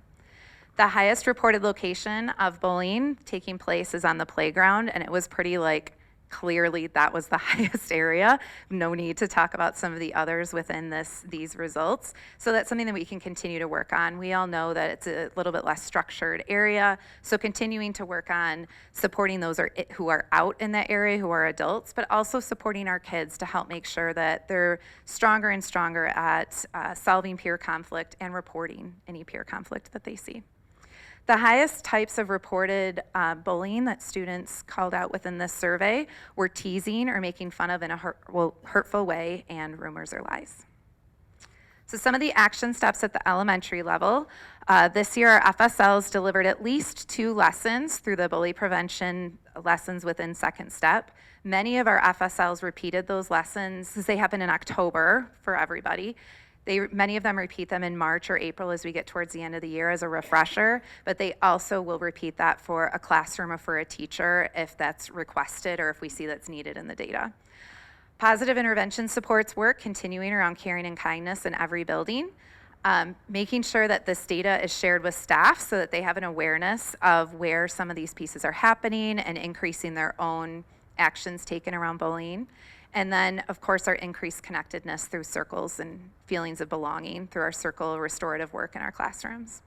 Some of the pieces next year we want to do is to continue to support and improve playground behavior. Teach and encourage students to use things like the buddy bench if they need a friend. There's multiple ways and places throughout our playgrounds where we can play. And so if one place is feeling uncomfortable, there are other places to go within our playgrounds. Continue to use those second step lessons to help kids become kind, confident, and capable, and ensure that students at the elementary level are aware of who their trusted adult is and they feel comfortable going to them to support. That's one of the goals for me, is that on both the middle, high school, and elementaries, that we have more and more kids saying they're seeking out help when they need it. We did ask, this is my last slide, we did ask new questions this year that were kind of open-ended questions for kids. So at the secondary level, we asked the question, I believe I can improve how I handle conflict or negative situations at school. So 82% of our secondary students said I still have room for improvement in this area. And then we asked, what would that mean for you? Lots of different answers, but some of the themes that came up at the secondary level were developing empathy skills, continuing to put themselves in other people's shoes, remembering that things like you never know what someone else is going through. Some other themes were making sure you feel welcome, making sure others feel welcomed and included, and then continue to learn how to find the confidence to stand up when others are being unkind. So those are all things that kids said they wanted help with. So those are things we can just kind of infuse into some lessons to make sure that kids feel confident and have some practice in all of those areas at the secondary level. At elementary, we asked something similar. This year, I have learned or improved a skill that helps me treat others kindly. Almost 70% of students said yes to that. And some of the themes came through were learning more about handling situations they see happening so they can help protect their peers, suggested continuing kindness lessons, and then the kids suggested teaching everyone clear ways to stop and report unkind things that they may see happening. All 3 of those pieces are things that happen through our second step lessons already, but what I see from this is that they want to just continue that, keep practicing that, keep better and better, getting better and better at those skills, so I know we can provide more ways to do that next year. I think one question that already did come up that I'm happy to answer right now is, how did we define bullying for students? So I will read what was read by the teacher before they started their survey. When we talk about bullying, these things happen more than just once, and it is difficult for the student being bullied to defend themselves. We also call it bullying when a student is teased more than just once in a mean and hurtful way. But we do not call it bullying when the teasing is done in a friendly and playful way. Also, it is not bullying when 2 students of about equal strength or power argue or fight. It is important that you have a good understanding of the definition of bullying, which builds on 3 criteria. Bullying is the intentional negative act that occurs repeatedly. It's characterized by an imbalance of power or strength and results in feelings such as scared to come to school, difficulty focusing at school, or causes the student to hurt inside or out. As you think about bullying, remember there's a difference between being hurtful and bullying, between hurtful teasing and bullying teasing that is relatively friendly. I think I might have said that last sentence incorrectly, but that's what our definitions are, and that's coming from the lessons that we teach through Oveus and through Second Step. So we're working to be consistent with what they're hearing in those lessons as they start to work through their survey. Was that just in elementary, or was that secondary as That's well? what was read in secondary that was as read well. for every student that took the survey? And has that historically been read every time, or is that relatively new? I became a part of supporting this last year, and a very similar statement was used the year before. There's been some small tweaks here and there based on feedback, things like that, but a very similar length and similar content, yes. Okay, Yep. thanks. Did we have any additional questions at this point? No? Okay, well, thank you very much.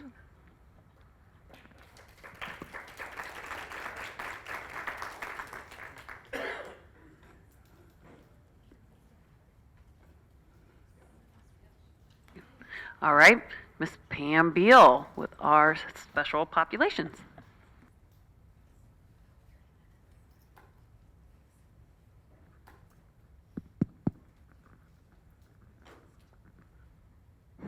You guys ready? You ready for me? Mike A told me he's really excited. Thank you. Good job. Okay, so I'm here tonight to talk about my department, which is special populations.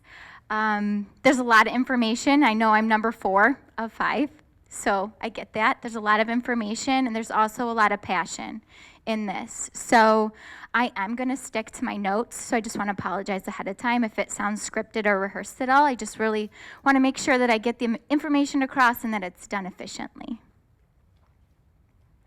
So the purpose tonight is to talk about a high-level overview of everything that is encompassed within special populations and our key areas of support.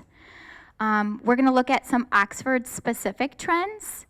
I'm going to invite Jessica up to give an exciting update on our Keystone Learning Center. And I will lastly present a nomination to you for the Parent Advisory Committee rep for board approval for the next board meeting. So this department manages several federally mandated liaison roles. The first is foster care liaison. So this role acts as a vital bridge between OCS, Michigan Department of Health and Human Services, and various child welfare agencies.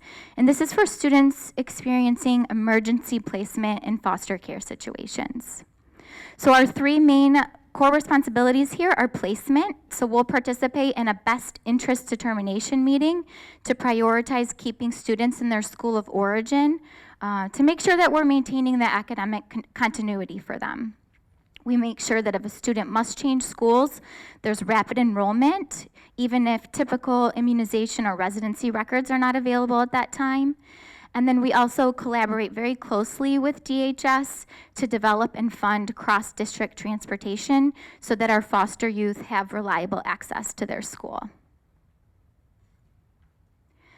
The next is our McKinney-Vento liaison role, which is governed by federal legislation, ensuring that children and youth experiencing homelessness have equal access to the same free, appropriate public education as all other students. So this legislation covers students who may be staying in shelters, motels, cars, or those who are doubled up with other families due to severe economic hardship.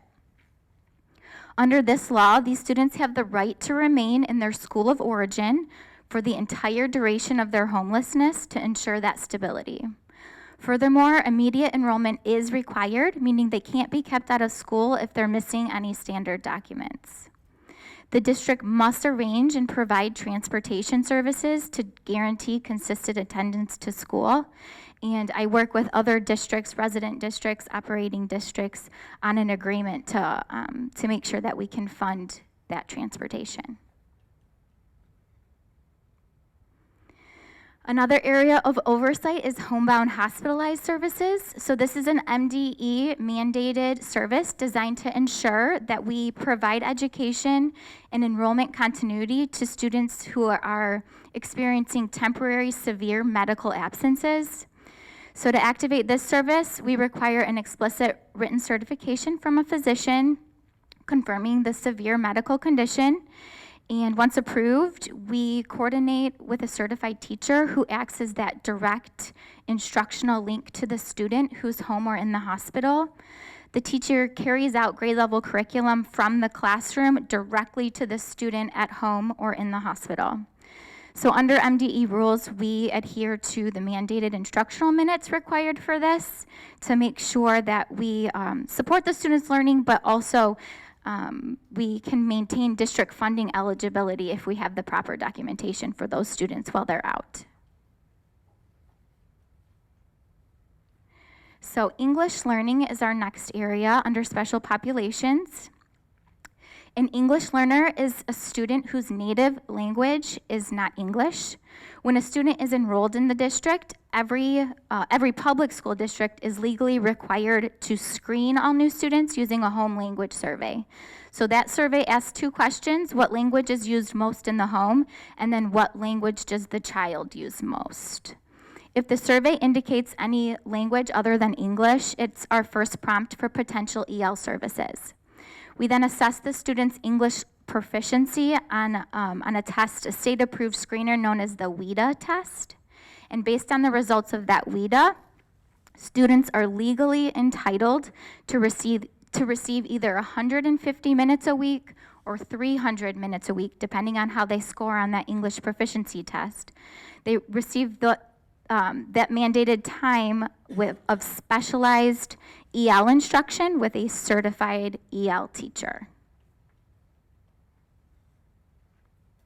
So looking at our Oxford data, you can see a clear, steady upward trajectory of our English learner student population over the past 5 years. This population represents incredible cultural diversity with 32 distinct languages spoken across our district.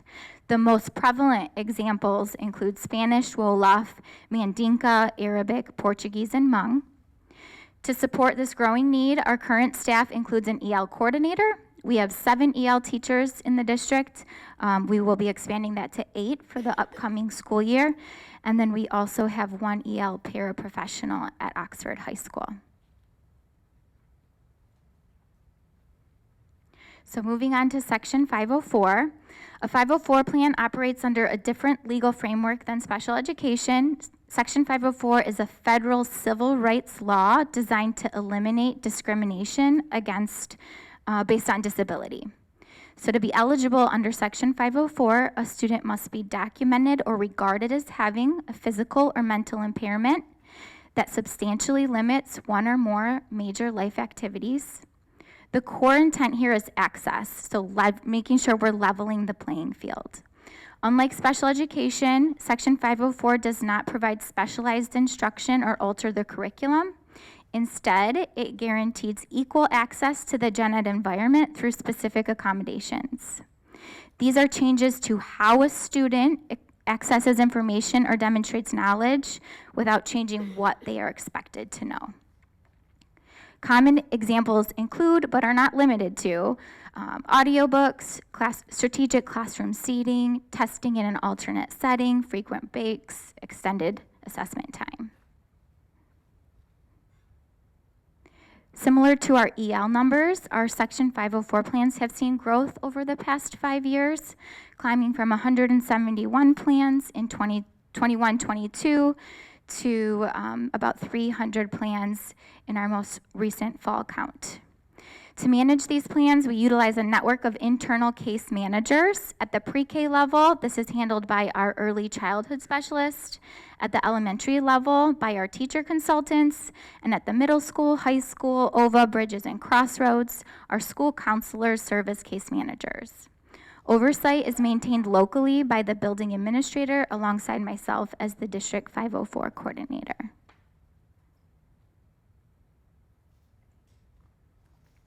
Shifting to special education, which is governed by the Individuals with Disabilities of Education Act, IDEA. Special education stands on 3 legal pillars that are Child Fine, FAPE, and LRE. Child Fine is our legal obligation to identify, locate, and evaluate children suspected of having disabilities from birth to age 26 residing in our district. This mandate applies to both Section 504 and IDEA, and it's proactive, meaning the district is responsible for looking for the students in need. FAPE stands for Free Appropriate Public Education. It guarantees specialized instruction and related services tailored specifically to the needs of the child at public expense, and it's codified in an individualized education program, or an IEP. LRE stands for the Least Restrictive Environment. It dictates that students with disabilities must be educated with their non-disabled peers to the maximum extent appropriate. To honor LRE, public school districts cannot take a one-size-fits-all approach. We must legally offer a full continuum of placements and services. So I know you've seen this before this year, several times as I've presented to you. It's a pyramid. So this image illustrates the continuum of services and placements. At the base, representing the least restrictive environment where the largest number of our students are served, is general education with standard supports or consultation. As the students' needs become more intensive, they move up the continuum into a resource room program, into a separate self-contained classroom, a separate school facility, or in highly acute cases, residential or homebound hospitalized services. Our goal is to always keep students as close to the base of that pyramid as possible, moving up only when the data shows that our SUP aids and services and gen ed are not sufficient to meet those students' needs. This slide outlines the actual programs we operate in Oxford.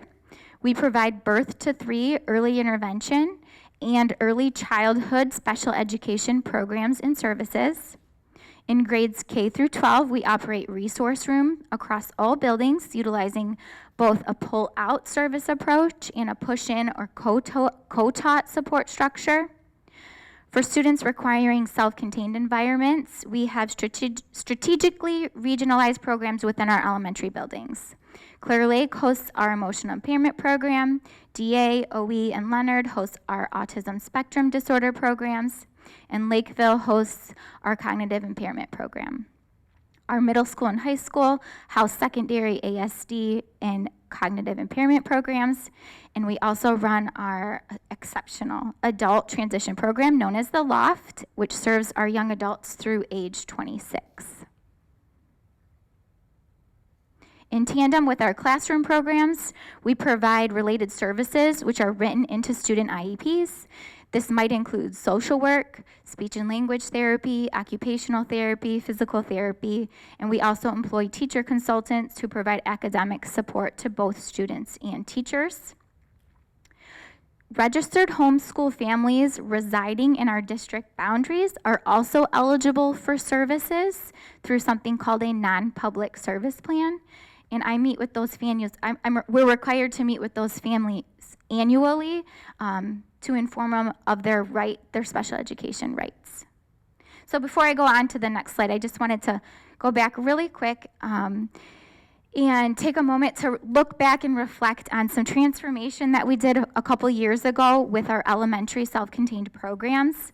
At that time, I had presented to the board that we were going to be looking at intentionally distributing those programs across various elementary schools throughout the district, and it was a highly intentional decision. So while it strategically helped us balance workloads and physical space requirements needed for those programs, the intention was also to cultivate awareness and create meaningful inclusion opportunities for all of our students across the district. So 2 years later, I'm standing here before you, and I hope you noticed that in every elementary principal board presentation, they highlighted the program that was in their district, and they really have become deep points of pride within each of those school communities. A majority of those programs have successfully established those peer-to-peer programs that you've heard about. Our ultimate goal is to continuously teach and equip our students with the skills needed to move along that continuum toward their least restrictive environment. As we continue to strengthen these specialized classrooms, we partner proactively. We're trying to find ways to be more inclusive. And so moving forward, and in the past, we've partnered with our Parent Advisory Committee, and will do so again, to work with educating our building principals on what inclusion looks like directly from the parent's perspective. And then concurrently, we want to work hand in hand with our general education staff to put practices into place to ensure that our special education students are truly represented, welcomed, and meaningfully engaged within their general education classrooms. So thank you for allowing me to kind of touch base on how that's been going over the past 2 years. So this slide represents our student enrollment numbers. This is from MSDS, so there is a little bit of lag in this. This is from the 24-25 school year. But you can see that our numbers mirror nation and statewide trends as we continue to identify students with disabilities in need of specialized support. At the end of this school year, we concluded with 871 students who received special education in the district. On this slide, we're going to look closely at our graduation rates for students receiving special education services. The MDE does monitor on this, and they have a target of districts achieving greater than 70% of these students achieving their high school diploma within 6 years of entering high school. So when we look at these metrics, I want to emphasize that just because a student with an IEP is captured in a metric as not receiving the traditional high school diploma in 6 years, it does not mean that they're nowhere and they aren't continuing their education. So we offer highly valid pathways for our students. Many of our students have not received a traditional high school diploma because they are proudly enrolled in LOFT, and they're working toward that certificate of completion until age 26. We also have students enrolled in dropout recovery programs, students who are continuing to work on getting their high school diploma, but it's taking them a little bit longer, and students who really just want to study for and pass the GED. We're embracing all these different pathways because success really does look different for each student. So this slide displays some of our state performance plan indicator data, and I can briefly explain what each of these areas mean in practice. And so again, based on the performance area, this data does tend to lag 1 to 2 years behind. But for suspension and expulsion, this measures the rate of suspension and expulsion of students with an IEP for greater than 10 days. The state target for this is to stay below 2.6%, and Oxford was at 0.8% in 23-24. The 80% or more in Gen Ed, this is the percent of children with an IEP who spend 80% or more of their school day inside their Gen Ed classroom. So the MDE target for that is 70.5, and we were outperforming that at 79.86. Conversely, the 40% or less in Gen Ed, this tracks students who are inside the Gen Ed classroom less than 40% of their day, and the state wants this number low at under 9.65, and we were well within that at 4.66.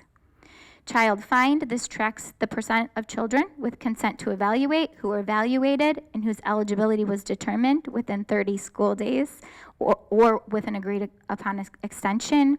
We achieved that target at 100%. Our early childhood transition. This measures our efficiency in transitioning our youngest learners. It represents the percent of children referred by early intervention services prior to age 3, who were then referred for and made eligible for services and had an IEP developed by age 3. We met this target at 100%. For timely IEPs, this measures whether annual IEPs were held by their due date. You'll notice an asterisk on this one by the 100% data. That's because this is officially corrected. We were initially flagged by the state as having one late IEP that school year, but I was able to pull the records and show that that one student was actually not enrolled in the district at the time the IEP was due. So I was able to show that to the state. They accepted that correction, and now we are at the 100% target. So that last area in secondary transition, this indicator tracks 13 specific indicators that must be completely met on our student transition pages of IEPs. So the state randomly selected 4 of our students for review. one student out of those 4 had an indicator marked as not met. So that automatically dropped our compliance score to 75%. So as a result, we have a comprehensive action plan to retrain our staff, implement internal monitoring, and working to really ensure that we're back to that 100% in the future. Like many districts across the state, personnel recruitment remains an ongoing focus for our department. Currently, our open postings include 3 paras at Leonard Elementary, supporting our ASD, resource room, and early childhood programs. We're also actively recruiting for 2 school social workers, but we're also actively interviewing, so I have my fingers crossed. We're working closely with HR to market these positions and find high-quality candidates to support them. To anyone in the room, to the board, to anyone watching, there's a link and a QR code. Please forward. We would love to have you. So the next slide is a big unveiling. It is our branding for Keystone Learning Center. And I'm inviting Jessica Taylor, the principal of Keystone Learning Center, up to give you an update. So you guys ready? You ready, Mike? Ta-da! Thank you. So it has been a very busy last 2 months, I would say. So we have been interviewing. I have been all throughout Oakland County observing new students. I have been giving virtual tours, and one family actually decided to come on site, and I gave the virtual tour at OEIC, but it was so wonderful that they came on site here.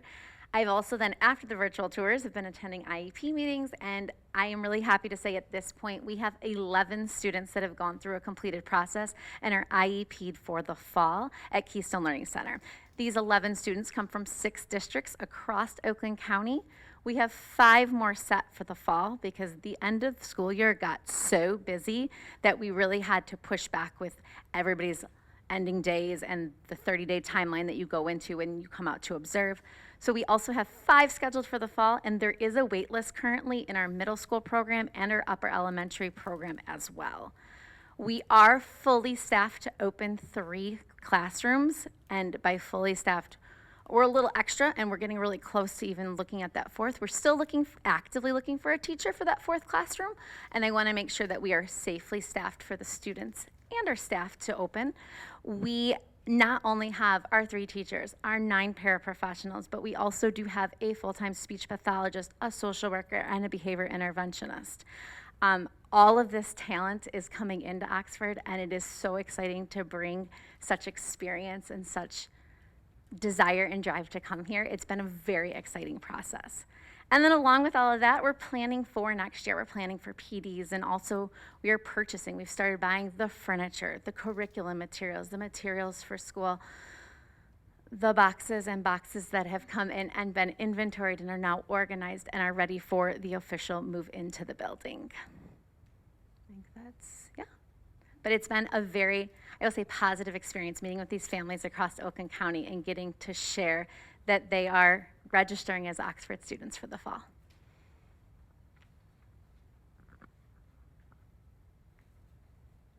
All right. And our final item tonight relates to our Parent Advisory Committee, or PAC, or the Oxford PAC, or OPAC, all the things we call it. Every ISD in Michigan is legally required to establish and support a PAC to ensure parent voices shape special education policy. These committees must include at least 1 representative from each local school district, and local school boards are responsible for nominating those reps to serve a 2-year term. Oxford's current representatives are Megan Eller and Emily Lesnow, pictured here. Emily's term is up for renewal, and she has graciously agreed to continue her excellent advocacy work. She's here tonight, if you didn't notice. Therefore, I would like to recommend that the board approve the nomination for Emily Lesnow to continue to serve in this role as Oxford PAC rep. This will be on the next board agenda. So just, I jotted a few notes while I was sitting over there, and just to say thank you. I wanted to say thank you to the board for always listening and advocating. I wanted to say thank you to our families for sharing your children with us. I wanted to say thank you to our staff for the incredible work they do to meet the needs of our students. And we love our kids. We love all our kids, and we will always work to do and be better for them. So thank you for your time tonight. Do you have any questions?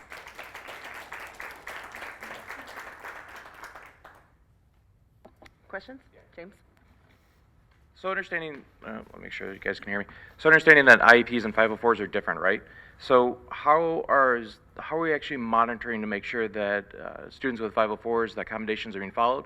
And the same thing on the support side for the IEPs. So the 504 monitoring is internal within our building administration.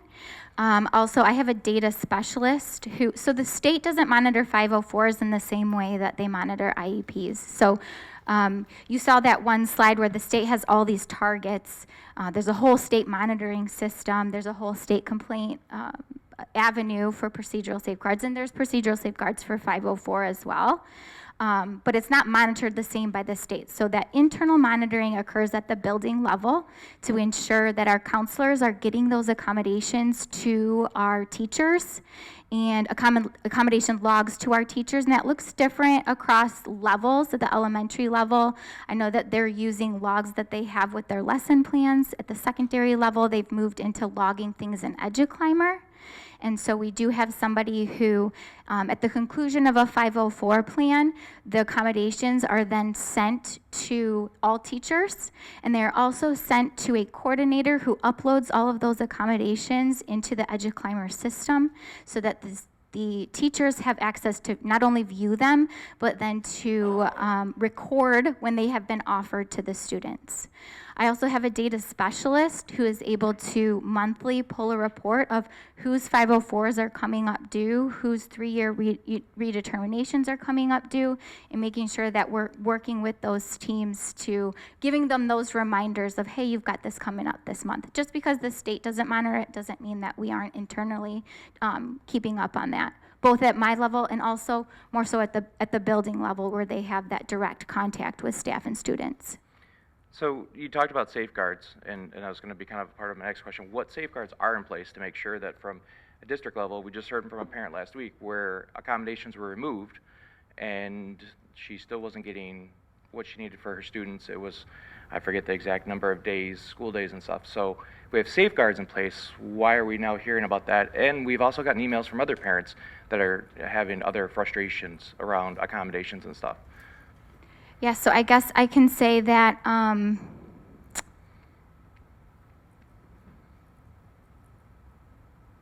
I would love to sit here and say the goal is that everybody does everything perfect 100% of the time, but we work with humans, and so I think if there's an issue that it is brought to the attention of those that can implement and make changes so that we can investigate. We can look into the situation. We can own if a mistake is made or if something needs to be fixed. We can retrain, we can coach, we can develop and refine processes, and we can do better. So I would encourage families to please speak up, both at the building level and higher. Right, and then for the 26-27 school year, what are your top 3 priorities for your department and staff? I would really love to answer that question right now, James. I'm still wrapping up this school year, so if you could give me some time to reflect on that, I would be really happy to give you that information as in a few weeks, if that's okay with you. Yep. Sarah Beth? You said that we have 871 students involved. Are those all like at our buildings and at Bridges and Loft? Is that the total number when you talk about being on the, I think it was 504 plans and stuff? So the 871 are students receiving special education services. Okay. That is students birth to age 26 in our district, and that does include all our buildings, including OVA. Okay. Yes. All right, thank you.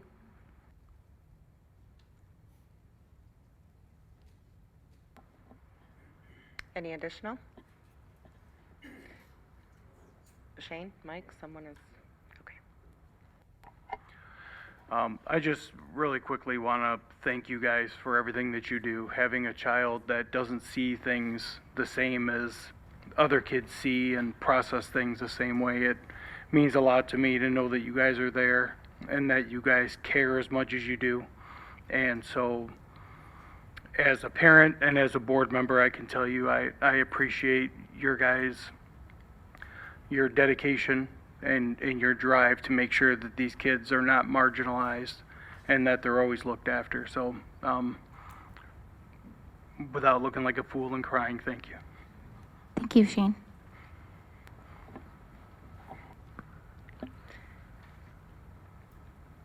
I also wanted to add my appreciation. Anecdotally, I know of a family who, when it just really reminded me when you were talking about your proactive focus, how really true that is, and it's clear that you have excellent processes and training in place for things like that, because if it weren't for the staff at Oxford, the child would not have been identified in need of special programming. And so oftentimes some of, we know many disabilities you cannot see, but to be able to identify that early and from an outside source and provide that support when it was greatly needed, I know that's just one of many examples. So I just wanted to say that when you talked about being proactive, that touched a nerve, and I absolutely have seen that in action and appreciate it very much.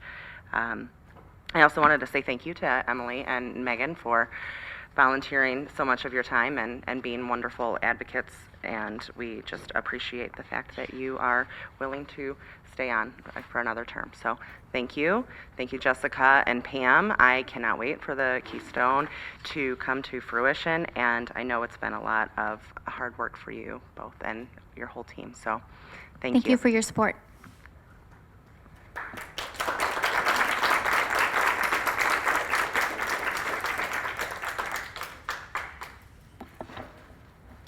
All right, next up, Dr. Williman.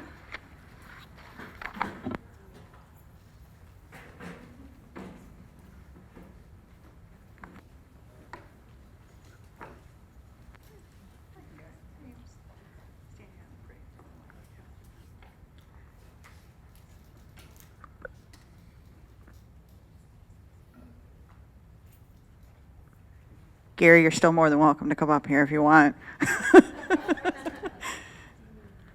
All right, good evening. We are here to give the end of the school year data for safety within Oxford Community Schools. So I have up here tonight Dr. Carl Sproul, who is the Director of School Safety and Operations. So we'll be tag teaming this. So tonight we're going to talk about threat assessment data, suicide risk assessment data, bullying investigation data, as well as some data about Gaggle Reach Out, not on the slide, but we'll also discuss Evolve. So just a reminder, since we are tackling things like our safety assessments, that we do have a lot of resources available for mental health support. This is our mental health support anchor chart. So all of these, anything that's underlined, much like the safety anchor chart, all accessible, and that's active on our webpage, as well as our reminder of all of our school safety and security procedures that are there. Again, anything there is live linked. You can access that on the school safety and security part of the webpage. So let's dive right in. So when we wanted to start with the comparison of last year to this year, for those of you that look at data from last year's presentation, you're going to see the numbers are going to look a little different. This was at the request of being able to bundle because any student who goes through a full assessment is first screened, so we wanted to be clearer with that data. So you can see that out of our full assessments, we're maintaining about the same amount. I know it went up by 3, but talking about statistical significance and things like that, that's 3. We did see a significant uptick though within our screeners, but again, that goes back to kind of what we talked about during our mid-year report with the amount of kids who are self-reporting thoughts of suicidal ideation and our culture of reporting we have in general. There are multiple ways that our students can report, whether it's seeking out a trusted adult, any of the things that Dr. Russell shared during her presentation. We have our anonymous reporting form. Gaggle Reach Out is an option for someone to consult, and anything that could reach that level would be reported to us at the school level. Additionally, students can report through OK to Say. We are able to use our program like Gaggle, GoGuardian to be able to catch some of those things as well. So it really depends on the situation, and some of these screeners are the same student. It is dependent on what the situation is, whether a child's in crisis and it's a different scenario. We want to, as we always say, please report no matter what it is, and let the multidisciplinary team be able to take care of that. And so when we focus just on this year's data, you can see, and I'll use Clear Lake as an example, so there were 16 total screeners. From that screener point, 5 of those moved on to a full assessment. And so that's what you can see with the low, moderate, and high. That's the classifications, and I have a slide that'll go into those classifications. You can see that down at the high school, there were 50 suicide risk assessment screeners, and half of those moved on to the full suicide risk assessment. How is that determined? Well, we look at a multidisciplinary team. Sorry, hadn't started coughing until I got up here. That starts with a school administrator, school resource officer, and 2 school-based mental health professionals with at least a master's.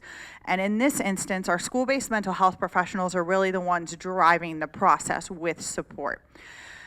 And so at this point, based on this data, do any of you have questions? Because I know I'm 5 of 5, and this one's long too, and we can go through this nice and slow together.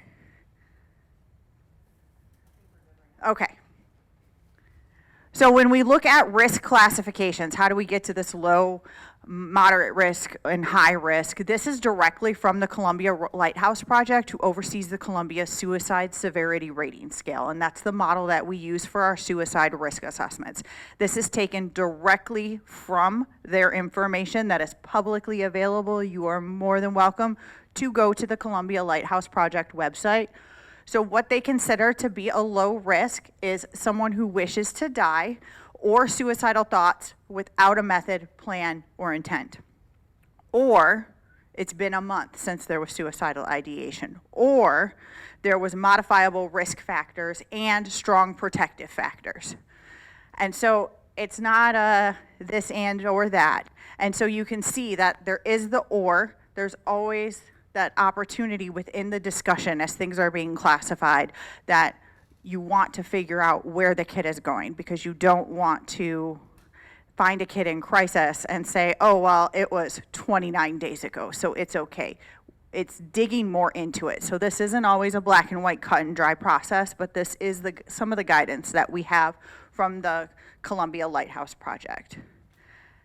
And then how do we support? And this is in no way, shape, or form an exhaustive list, but these are some of the ways that, whether it's a screener, whether we go to a full, whether it's a concern, whether it's meeting with a counselor because of early warning system, these are all supports that can be put in place at any time. And these are just kind of what we like to call our like toolbox. If you're coming into the team and you're wanting some ideas, how do we work as a team to think about what's going to be best for kids? Because not everything on here is going to be best for students when they return.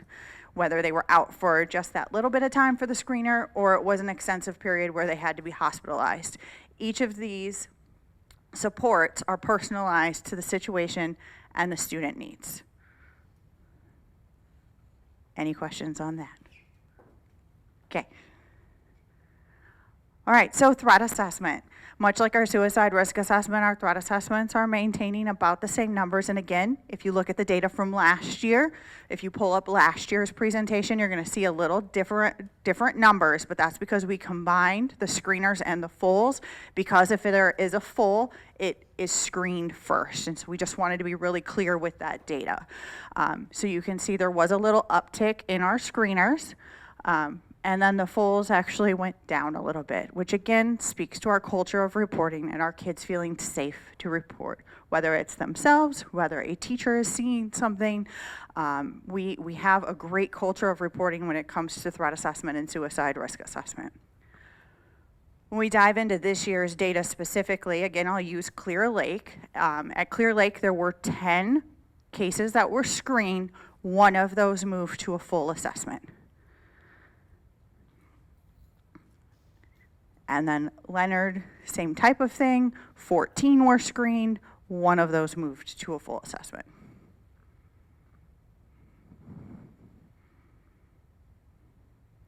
And then when we look at risk classification, this is taken directly from our administrative guideline, 5714.01, along with the National Threat Assessment Center guidance on classification.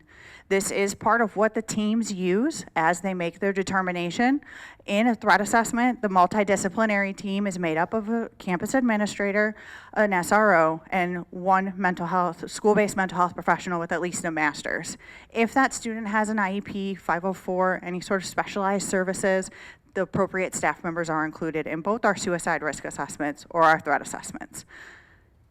And I'm not going to read all of this, but you can see, and I really enjoy rubrics, but I was a English teacher. And so it's very helpful as teams are weighing in whether something is considered a low or moderate, to really look at the words that are on that page and talk about that. And it's a great opportunity as we have our monthly safety meetings to continue that conversation so that that calibration continues, especially with a new school year and anything else that could happen. We want to be on the same page and same understanding. And again, same types of supports can be available, because one of the most important things when we look at any of our safety assessments is that management piece, that support. We're wanting to see how we can wrap our arms around these students. But additionally, especially when you're looking at a threat assessment, you want to look at possible safety plans that would need to be in place. And again, neither of these boxes are an exhaustive list. It's just examples of things that we can put in place.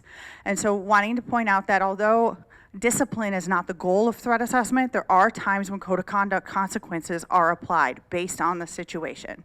And it can be a both and. We can still go through the threat assessment, we can still provide all the support that we need to be able to help that child be successful, but also the code of conduct may apply. Any questions? I do have a question. Do we have any insight on the jump for OES? It looks like it's just in the basic screeners, like the full screener didn't jump anywhere near that degree.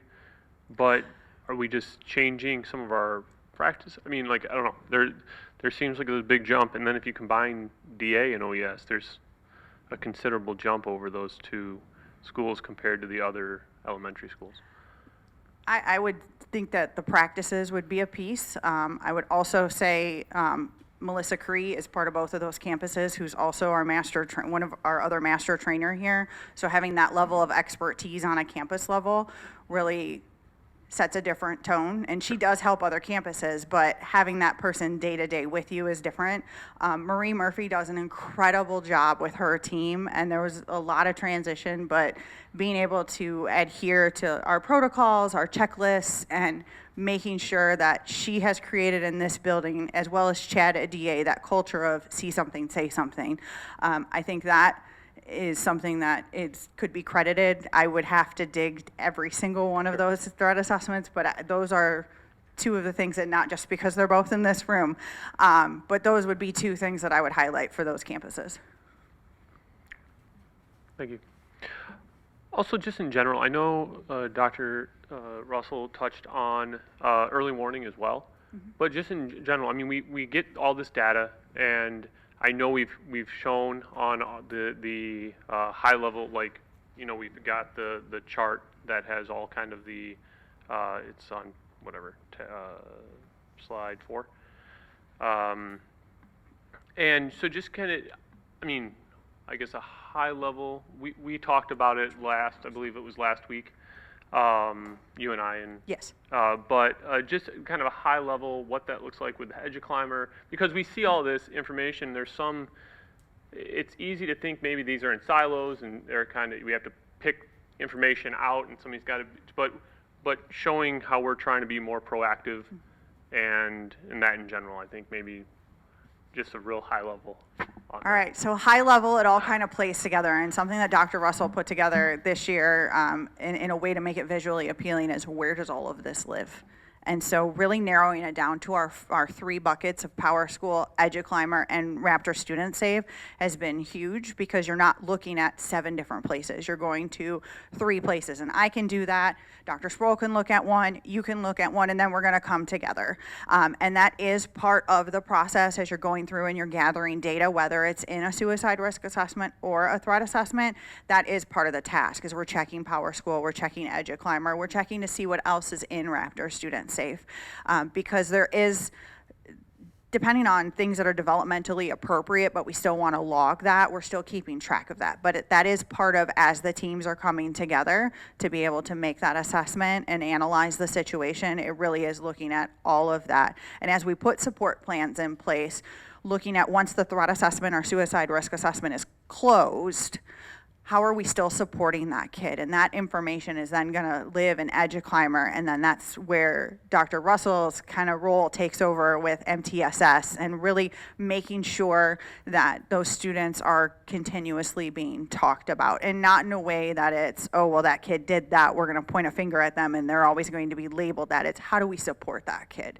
Because there is some sort of risk factor in their life that we want to make sure they're getting the proper support, so that as they go out into the world, they have that toolbox and are able to work through whatever emotional concerns or trauma that has happened to them. Yeah, thank you. And then even before, because my understanding is the early warning, can be very proactive too. Yes. Before threat assessment, before suicide assessment, before those things, you start to see trends. And so, again, real high level, but that's so kind of the proactiveness of it is what I'd like to maybe So part of that, with the teachers having to fill that out a couple times a year, students in secondary filling that out, there is a system for how there's conversations around that. But we're also being aware of what kids are talking about. We know that there's certain video games that they may or may not be playing with adult supervision. And so those conversations then transfer into the lunchroom, and a kid may overhear something. And it's perfect. It's happened a couple of times where that class or that grade has had to have additional lessons about why we don't want to talk about these things in school. And that's kind of what we look at, the proactive, because it may start out as a conversation, but we never know where it's going to go. But we have to make sure we're doing a good job of showing our kids what is appropriate to talk about and what's not. If that kind of but even more so, EduClimbers, we're able to see grade decline, we're able to see attendance, we're able to see all of that kind of compiled into one database, we'll say, right? We're not pulling those from all different silos, right? We're pulling them with EduClimber, right? But somebody's not manually having to go through different silos and check. Correct. That's kind of what I kind of wanted to. So if you pull up Allison Williman and EduClimber, you're going to see all of that information, and it would give the historical data. If you log into Student Safe, you're going to be able, you go on the assessments, you're going to be able to see. You look on concerns, it's going to give you everything. So it's not, did you bring the binder? Do you have that piece of paper? Let's check our email. Is it lost in our Google Drive? It really is living in those 3 buckets. Thank you. Yes. All right, and so moving on to bullying investigations. And during mid-year, we talked about some of the concerns of the limited amount of bullying investigations that had been done. So I want to start with the bullying investigations, and then I want to talk about some of the great work that's being done here. So we had a total of 16 bullying investigations for the year, with 5 of them being found to be instances of bullying, and 11 of them were not. And so, again, some people may hear the number 5 and say that's a little concerning. So that's why I want to look at the left side of this paper. Slide, I should say. I have the paper in front of me. We really were intentional, and we kind of talked about this mid-year of really trying to track that proactive measure, that proactive work that we've been doing. Dr. Milligan even presented about all the proactive things that we are doing.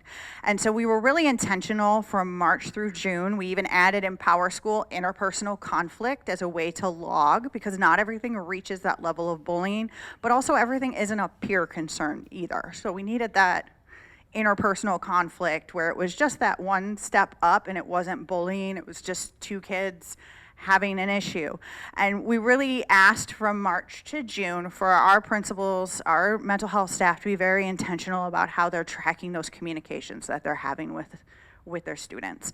And so, as you can see, just from March to June, there were 109 instances of whether either peer concerns or interpersonal conflict that occurred at the elementary level, and 296 that occurred at secondary. So that's 404 times across this district from March to June, where our staff, our principals, our assistant principals, our deans, our mental health professionals worked with kids. And so our instances of bullying investigations are at 16. But when you put into context, in just March, April, May, June, 404 times our staff across this district did that proactive work to prevent students from getting to the stage of bullying, to really reteach and take that opportunity to live into our restorative practices. That paints a totally different picture for everyone. So yes, there were 5. And it's going to be really difficult for us to ever say we're going to be 0, because they're humans and they're kids and they're learning how to be people. But when you think about 404 times in just 4 months, think about being that intentional over an entire school year. And that's not even all the really low level things that weren't able to get logged. And I think it just really goes to show all of the work that our staff, all of our buildings are doing to do a lot of that higher level preventative work before we get here. Any questions?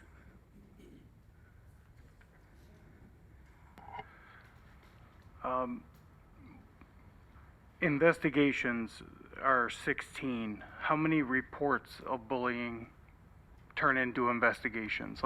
Is it just 16 incidences for the whole school year, or was it more than that, but only 16 qualified for an investigation? It would be 16 that the campus has determined qualified for an investigation, because we could have someone saying, I'm getting bullied, and it's because they weren't getting the proper turn on a swing. We're not going to launch a full-scale bullying investigation because that's really time-consuming because of a playground dispute. And so it's almost as if there's a screener that takes place. I know that's kind of but they do screen it. They're looking at, has it been reported before? What's the relationship between the 2 students? Looking at what else has been going, the totality of the situation, and then consulting with someone. We say very much so in all of our safety assessments, don't make a decision in isolation. So it's that same thing, because even if a kid is reporting, oh, I didn't get my turn on the swing, I'm gonna wanna go check in with Carl if we're on the same campus and, hey, have you had any reports from Bobby about anything else going on? Because even though we may look at it as it's just a turn on the swing, it may be a bigger issue. And so having that idea of talking it through, not a formal screener like we have for our suicide risk assessment, our threat assessments, but having that conversation to talk through what that looks like. So there were 16 that met that level where they needed more information before that determination could be made. And do we know how many were reported in general that didn't make it to the 16? Not at this moment, but I would have to look at that. I could give you, not at this moment, I would have to get to you anonymous reporting, but I wouldn't be able to tell you on a day-to-day how many times the word bullying is said. That's going to be a little trickier, but I can do my best to get you information.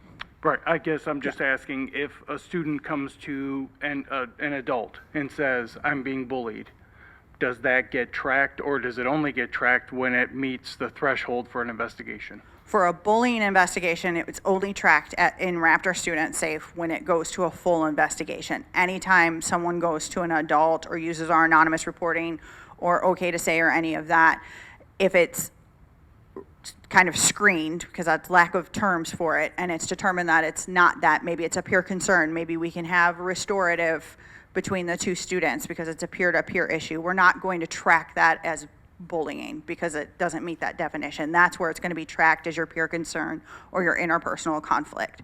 So we could say, when we look at the 404 instances, those may have started as someone saying they're being bullied, but in fact, it was a peer concern or an interpersonal conflict. Right, so not to sound argumentative in any way, but I guess I look at it in one aspect. Okay to say is anything that you see, hear, feel, report it, right? And that immediately triggers a threat assessment. Not necessarily. Well, almost always. I've personally gone through it. So, however, if it's bullying, it's got to meet criteria before it can be investigated. Am I hearing that right? Correct. Okay. But with threat assessments, because okay to say, it isn't just things that are threat assessments. So automatically, because you made a report to okay to say, does not equate a threat assessment. There has to be concerning behavior or warning signs that would reach that, much like a suicide risk assessment would not be performed until we had signs of some sort of suicidal ideation, knowing full well that we could open up a threat assessment, a suicide risk assessment, a bullying investigation, and a Title IX investigation on any given report. But just because you make a report doesn't mean it automatically goes in the box of a certain type of assessment. We need more information before we're able to do that.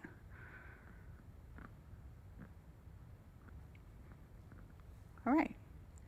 And so the next set of information is for Gaggle reach out data. I shared this from the first semester, so just sharing. Gaggle reach out is something we started using this year, which is 24 hours a day, 7 days a week, our kids have access to mental health professionals.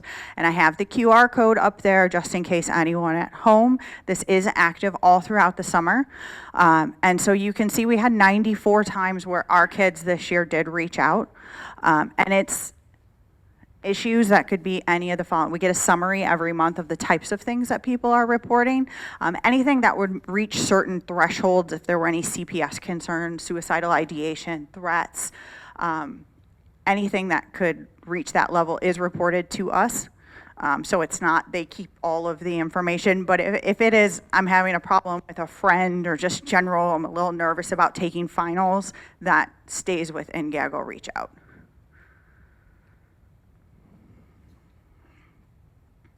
And then Gaggle. This one was interesting because last year the items ingested were about 7 million. This year it was 9 million. And you can see in Gaggle, for those that need a refresher, is something that's AI triggered when any student is logged in on a district device or logged in using their email. And there are certain things that they're looking for: threats, suicidal ideation, pathway behaviors, concerning behavior warning signs. So out of the 9 million items that were ingested, AI flagged about 6.9% of those, and then from there a human verifies them. And so out of the 9 million items that were ingested this year, 391 of those resulted in a Gaggle alert, which there's two types of Gaggle alerts. There's questionable content, which is more of your lower level thing. Still something we want to check in on kids about, but it's not, I'm not calling for a well check necessarily. And I may, it depends. Because again, you have to look at the student and what's going on and talk with the building. The other category is possible student situation, and that is more expressing suicidal ideation or any sort of plans. Majority of these 391 alerts are kids who are expressing suicidal ideation. We did have a little uptick, especially at the end of the year, where kids would be playing like GimKit or Kahoot or any of that, and then they would intentionally type in bad words. Sometimes people want to test it and see what happens. It was interesting this spring to see some of those. But that is the instances. And we have a plan for during the day. There's a plan from after school until 10 p.m. and the expectations for that, and then from 10 p.m. to 7 a.m. And from 10 p.m. to 7 a.m., the Sheriff's Department and I collaborate on that. And now Dr. Sproul's been added to that group as well. Any questions about Gaggle or Gaggle Reach Out? All right. So I am now going to turn this over to Dr. Sproul. She's letting me dip my toe in here, so I'm just doing this one, but thank you. So as requested, we wanted to give you an update on our Evolve data. So what you see here is you see data from 2023 to 2026, where we utilized our Evolve Express mechanisms. So those are housed in the middle school and the high school. This is the total usage, so not just during the school days, but also think of things like football events, any of our larger events where Evolve is going to be required. So when you look at the Express only from the 23-26, what it's saying here is that there 25% of all the pass-throughs, there was some type of indication that required further search. So I want to clarify, it does not mean that 25% of these said that there were dangerous items on people, okay? So these are just things that were of concern. When we look at that 25% and look at some of the things that the system will do, it uses an algorithm to recognize dangerous weapons. It'll look at metal competition, it'll look for shapes. What we find more often than not in these scenarios, specifically with 2023 to 2026, the algorithm will look at groupings of items, so if it looks suspect, it will cause an alert that does require further search upon that. During this time frame with just the Express system, it was constantly flagging Chromebooks. It doesn't seem to like curling irons, so I can speak on behalf of the middle school. We have a very large cheerleading population, and they do bring those in, so that will flag that as well. So again, it's the groupings and how those things show up with it. So then when we go down to the addition of the Expedite, so for those that are not familiar, think of TSA bag check when you walk through, and that is the bag scanner. So that is an additional layer of searching through those means before people can enter premises on our grounds. So when you look at from this year, so again, think about the times that Evolve is being used, so during the school day, at our secondary level, and any of our large events after school hours. It has dropped the number of alerts down to 8.5%. So again, curling iron's a big issue. What I noticed in my time at the middle school working with this every morning, there is a cell phone in hoodie pocket combination, so sometimes it's that positioning. So if they walk through that express portion of Evolve, they empty their pockets, they walk back through, and we make sure that they're good to go. That's pretty much it. Are there any questions? Okay. All right, and then we continue to be an ALICE certified organization. This is our third year of receiving this designation. It is something that we care very deeply about in this district. We know ALICE works. We know that training and going through that is important. And so it is something that I'm very proud that we're all able to earn that. And that is something across the district. It's not this school gets to have it and that school doesn't meet the criteria. We all have to meet the criteria. And so the criteria that we have to submit is we have to show proof of our training. We have to show proof that it's part of our emergency operations plan. And within our emergency operations plan, we not only have the standard response protocol and ALICE, we show how the two intertwine.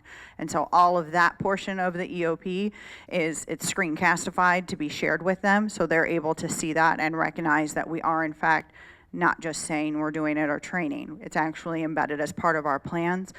We have to show drill logs. So each campus has to submit at least one of their drills on their form. In addition to what the state of Michigan requires, they have to submit to my department a form where they used ALICE as part of one of their drills and offered the reflection. So that's working with the teachers to get feedback on it, working with our emergency response team, and there has to be at least one ALICE certified instructor in the district. And so right now that is me. Dr. Sproul is going next month to be able to get his, so we'll be able to carry that on even after I leave.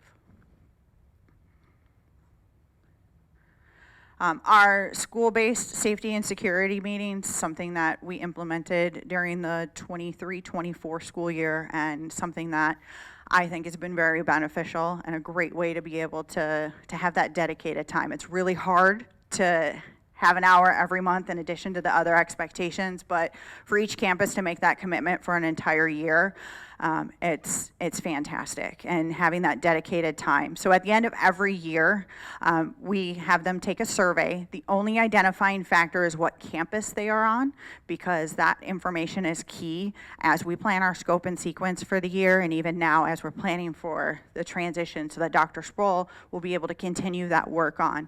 And so there's questions such as, what are you really good at? What do you need work on? What is your team really good at? What does your team need to work on? Any safety and security concerns, any other information you want to share. And we added a new question this year, which was, if we had one more hour together every month, what would you like to focus on? Because that's really like, what's that one more thing that seems to fly under the radar, but I'd really like to learn a little bit more. And so we kind of took all of that data, and so throughout this, these are all the things that our participants highlighted. And I think it's really important that first and foremost, it was that commitment to student safety and mental health. And as we saw that with Dr. Van Staveren's presentation, with our staff being high quality and caring, like that's consistently what's reflected. It's not just one survey that's giving us that data. It's multiple data points, and it's our staff saying each other's, because this is heavy work. It's very difficult as you're going through these assessments and some of the things that you're learning about kids and pathways and dealing with your own trauma recovery. Like, this is hard, but everyone consistently shows up to do the work because that's what's best for our kids. Strong collaboration and trust. In fact, one person commented that it's truly a team approach. I was new this year and felt very comfortable asking questions and reaching out when needed. So when you think about a campus, that we've been having these meetings for a couple of years now. The system has been built, and you have a new person coming in, for them to comment that they felt comfortable even being vulnerable to ask questions in that setting, and that they felt prepared, that's huge. So looking at great effective communication, the meetings are organized, and I really find that strong understanding of safety protocols and the increased confidence and preparedness, like that's a huge piece for our staff to take, because they are supposed to be our instructional leaders, but we also ask them to do this and this and this. And so for them to leave that time feeling that way. And so as we go into the next school year, we don't ask like, what aren't we doing? Because there's a lot we are doing, but it's what can we do that's better? How can we deepen your knowledge? Much like adding that question of what's that one, if we had one more hour together, what would we like to do? So this was kind of what they wanted to continue to deepen their practice on. Looking at enhanced application scenario-based training. It's very hard when you are trying to think on your feet and making it realistic. It's not, we're not gonna have a tsunami here. So we're not gonna have those types of scenarios. But being able to really think about, as we had thunderstorm warnings today, what's gonna happen? What do we do in that situation? Trees fall down. What's the next step? Who are we contacting? We use scenario-based cards. We'll use tabletops. We'll use real-life examples. Continue to have a structured review of any district incidents. We have very structured procedure for any sort of after action report, but wanting to come back and revisit that to just ensure, now that everyone's taken a breath and had time to reflect, being able to look at that again and see what improvements could be made. Again, continuing to develop their proficiency with Raptor. Last Thursday, we were fortunate to have Raptor out to be able to do reunification training using our Raptor emergency management. And so we had, across the district, our district reunification team, as well as our incident commanders, operations section chiefs, and our campus reunification leads gather together to have that intensive training so that we can, again, up our game. With the understanding that technology can fail, so we still have the paper-based through I Love You Guys, and I Love You Guys is within the Raptor emergency management. So it's being able to use both, because we never know what may happen. And then continuing to just further align roles, procedures, and expectations so that we can all be on the same page, because there may be the day where one person's absent, can you fill in here? So we want you to get really good at your role, but if you can fill in, is that possible? And so That is a summary of our safety and security meetings, and Dr. Sproul and I have been meeting about the procedures for what that looks like, and now that Ms. Bittner's back and we have Dr. Russell, all of that comes together to be able to be part of those monthly safety meetings. And then finally, the student climate survey results. I've reported this the last couple of years, but our secondary students, and this year 1,674 students answered this. Last year was 1,609. To the statement, the school is safe, which is a very vague statement when you think about it. If we went around this room, and this is normally the thing that I say every year, if I asked everyone in this room what it means to be safe, you're probably going to give me a different answer, because everyone in this room has a different idea of what it means to be safe. So we approach this as this includes psychological safety, this includes physical safety, this includes, do I feel safe enough to raise my hand in class?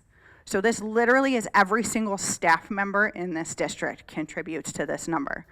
And so we can see prior in 2020, 2021, school year was 83%. In 22-23, it was at 63. We are now at 84% in this district. And I think that's powerful because it speaks to what our staff is doing every single day, and the connections and the sense of belonging. And that it's authentic relationships that are being built, because we know so much research is behind how important a relationship is to be able to help our kids feel like they're part of something. And that can be so much more preventative than any physical thing that we can have, the latest gadgets and gizmos, that foundational piece of helping our kids feel like they belong. That's a great testament to this. And so that's to every single staff member in this district. You should be so proud of yourselves, because this is huge growth. And it just really speaks to how, again, what Dr. Van Staveren talked about, what we talked about in the safety surveys, is the care and commitment our staff has for our students here in Oxford. So that is my presentation. Any other questions? Questions, comments? Yeah, Mike. So Dr. Sproul, I have a question on, when we look at the Evolve data, something, I struggle with asking the question, but I'm going to ask it anyways. Go ahead. Because this could be construed in a couple different ways. Okay. But since we have the slide that shows the system alerts, I think it would be, to your point, Dr. Willman, the report on school feels safe, students, parents, the community. When it comes to the benefit of Evolve and the system alerts, do we have data that we could back into that says, of the system alerts, we've prevented access of a identified dangerous item of any way, that would just maybe help the narrative around safety, that the Evolve system works, it's not just a deterrent? Because I know that, when you look at TSA and you look at National Association of Resource Officers and the data that is out there, they're not perfect. But I think it could be a very solid message that the cost of this system has a benefit of X% that were caught, identified, restricted, denied access, which shows the benefit of having it and the cost to maintain it and the cost to have it. And I think it speaks to the safety. Do we have any idea the potential on what that would look like and what we've deterred from entry into our schools with this system? So based on the data that we've pulled from Evolve, so these are the number of alerts we've had. So any objects that could be questionable, that require further human search, it has yielded 0 dangerous items that could have been brought into the building. So based on that number, we haven't had anything that has come in. Which I think in general, that's a great answer, right? We want nothing. Right. It's just one of those things where I feel like it's that one time or that 2 times we've stopped this, that messaging, is that if there is one, we don't want it, but should there be a dangerous item, we've collectively pooled the data to say we've stopped this many.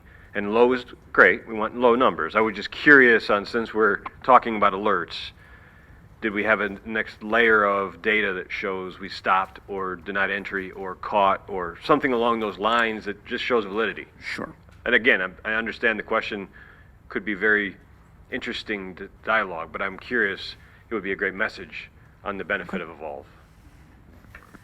And there are instances where people are legally allowed to carry and they forget because they're so used to carrying that they'll go through and they're like, crap. But they have the documentation to prove that they're legally allowed to carry. And then they're promptly stopped, and we have a procedure for what that looks like. And if you are allowed to carry, there's a procedure that goes with that. And if you can't produce the proper credentials that allow you, and it doesn't matter if you forgot it in your car, if you don't have it on you, that's in accordance with our board policy. So there are people that they're just so used to carrying it because they're a police officer or a private investigator, all the things that are in our board policy that's legally allowed to. There's that procedure. And so like our Fortis will go through to join my phone because it's a Z Fold, it goes off all the time. Like I've had to not walk through with my phone because it's bulky and it opens. And so some of those alerts are just my phone. And how many times I go go between those two campuses, my phone's gonna go off every time. And so sticking it in my backpack. But should something like that be found, that's why we have our armed people there, to be able to, if it's someone coming in with threatening behavior and an emergency at the moment, we have our Fortis personnel to be able to do what needs to be done in the event the worst case scenario happens. But if it is someone who's legally allowed but didn't mention it ahead of time, because what a lot of our law enforcement community members that are legally allowed to carry will do is they will say, this is who I am, here's my credentials, before they go through an alert. So I don't know if that helps a little bit too, but we haven't had any instances where weapons by someone who wasn't legally allowed to carry were alerted by the machine. Shane? Obviously, weapons are what we're trying to prevent mostly with this system. However, has there been any like vapes, drugs, alcohol, anything else that has come through that has been found or stopped from coming through into the building? It's not necessarily going to pick up drugs. Like if somebody had a bag of something, it wouldn't pick that up because that's not what the machine is made for. But depending on the composition of a vape, I don't have those exact numbers for you, and it would be very difficult to get because there was a system update in April, and so some of our earlier, they were able to get some of the data, but then they weren't able to get all of our data. But there were things vape-wise that we have been able to capture. I don't have an exact number for you on that, and I doubt alcohol would be picked up because, again, that's not what the machine is designed for.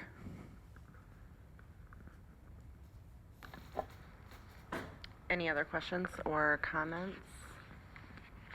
Okay, well, I wanted to say thank you. I know you ended it with that the staff should be so proud, and they should, but so should you.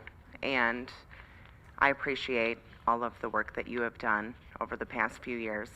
The board has not been easy. The circumstances of your position have not been easy, and you have climbed a monumental hill, and the students and staff are safer because of it. And so, thank you, Allison. We are going to miss you, and I just deeply, deeply appreciate all of the work you have done, the partnership on policies with us, your relationships with the law enforcement and first responders of our community, just all of the fabric that you've woven to make the district as a whole safer.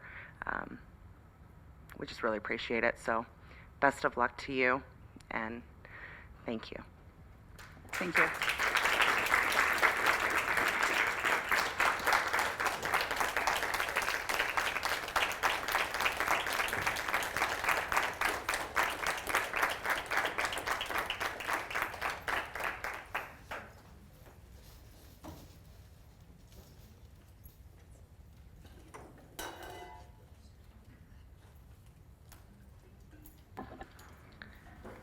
All right, moving into item 6, our Board of Education matters. Looks like we had all 3 committees meet. So why don't we start with governance? I'll do mine last since we're moving into the policy approval. So if governance would like to give us an update. Yes. All right, we met most recently, and you would have gotten a link to the reviewed operating procedures. Of course, I just pulled it up and then I closed it out. The board member school visit section that we are proposing to add to the operating procedures, you would have seen that next version, hopefully final version. If anybody has any feedback or want to discuss that, we're definitely welcoming that. Originally, the operating procedures, 2 years ago now, they were modeled after Fenton and other districts and have been modified for our needs. And we continue to just revisit and update. So this is just another example of something to tailor to our district's needs. So, any questions on that? Hopefully you were able to review that. I believe that was 2 Monday memos ago. We also discussed the board self-assessment. It is that time of year again. So hopefully you were able to look at your schedules. We're looking for an August workshop.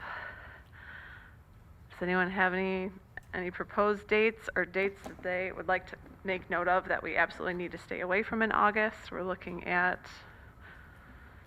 whether we can get an MASB facilitator since it's their tool. We would want to give them one more shot at trying to facilitate the feedback. Just one more chance. It's a very polite way of putting Yeah, it. Are we looking specifically for Saturdays? I think based on our previous workshops, that seems to be the best, but I just want to make sure that we're still at that place with everybody on the board. If that's still preferred, that would be fine. Unless anyone has a different idea. If you want a weeknight or a different... Yeah, I think with work schedules, it's been Saturdays? working out best to either do evening or Saturday mornings, which, unless anyone has Just a different Saturday the preference. 8th wouldn't work for me. Thank you for that. But other than that, Okay. Okay. How about August 15? I will be out of town. Out of town. 15, okay. August 22nd. Out of town, unfortunately. Out of town. Okay. The 29th? It's the weekend before Labor Day weekend. So it's not the holiday weekend. August 29, going once. Does that work? August 29th seems to work. Most likely, yeah. The morning. We want to target that 9 to noon. Okay. Okay, we'll plan on that, August 29, 9 to noon. And we'll try to narrow down the facilitator options from MASB. And we'll try to screen that a little closer this time. But yeah, that will be the only focus for that workshop. I believe we kind of ran out of time to really dive into that last time. I think we coupled that with another presentation, so we want to try and tailor it to just our self-assessment, and we're going to do the assessment ahead of time, so we're just focusing on the feedback and delving into the responses at the workshop. Also, there's a live link at the bottom of Dr. Milligan's Monday memo from yesterday for millage campaign opportunities. So board sign-up opportunities, there's lots coming up. Please visit that live link, sign up. That would be great. Looking for more campaign participation. And if there's any questions about those sign-up events, just let me know. And continuing the community engagement. So coffee chat, as Dr. Milligan mentioned, this Thursday, 9 a.m., the Township Parks and Rec Senior Center. Definitely welcoming our community's participation. We would love to see you there, and we're going to revisit more dates in August. And that's all I have. Any questions for governance? All right. I just want to say thank you, governance team, for all of your work and keeping us on track for the self-assessment, and also responding to the feedback surrounding the addition to the operating procedures. I deeply appreciate the change, and you're able to pivot and take that into account, and I think this version is excellent, so thank you for that.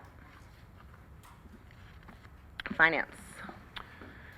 So the Finance Committee on May 29th, we started talking about the custodial transition update. So the contracts we're working through, those should be completed by the end of June. There was an open house for the current employees. The transition, what the transition looks like between ABM and the DM Burr for summer cleaning. And so they kind of divided up the work for that. We dove in quite a bit into the facility standards form. So we have a completed facility standards form. Actually, we'll be presented that at the end of this month. And so we received a handout. We kind of saw there's a summary video in the handout, and it'll be available. That document will be available after the meeting. So once it's fully published. And so what that standard document is, and I know Tim will go into it, but that really puts together, the standards to the district. So everything from door locks to roofs to everything's in there, parking lots. So it kind of gives us a reference which really hadn't been there prior. And so what that does is plays right into our facilities master plan to be able to plan, to really understand exactly what the standard is, and then when we can compare our facilities master plan to that standard.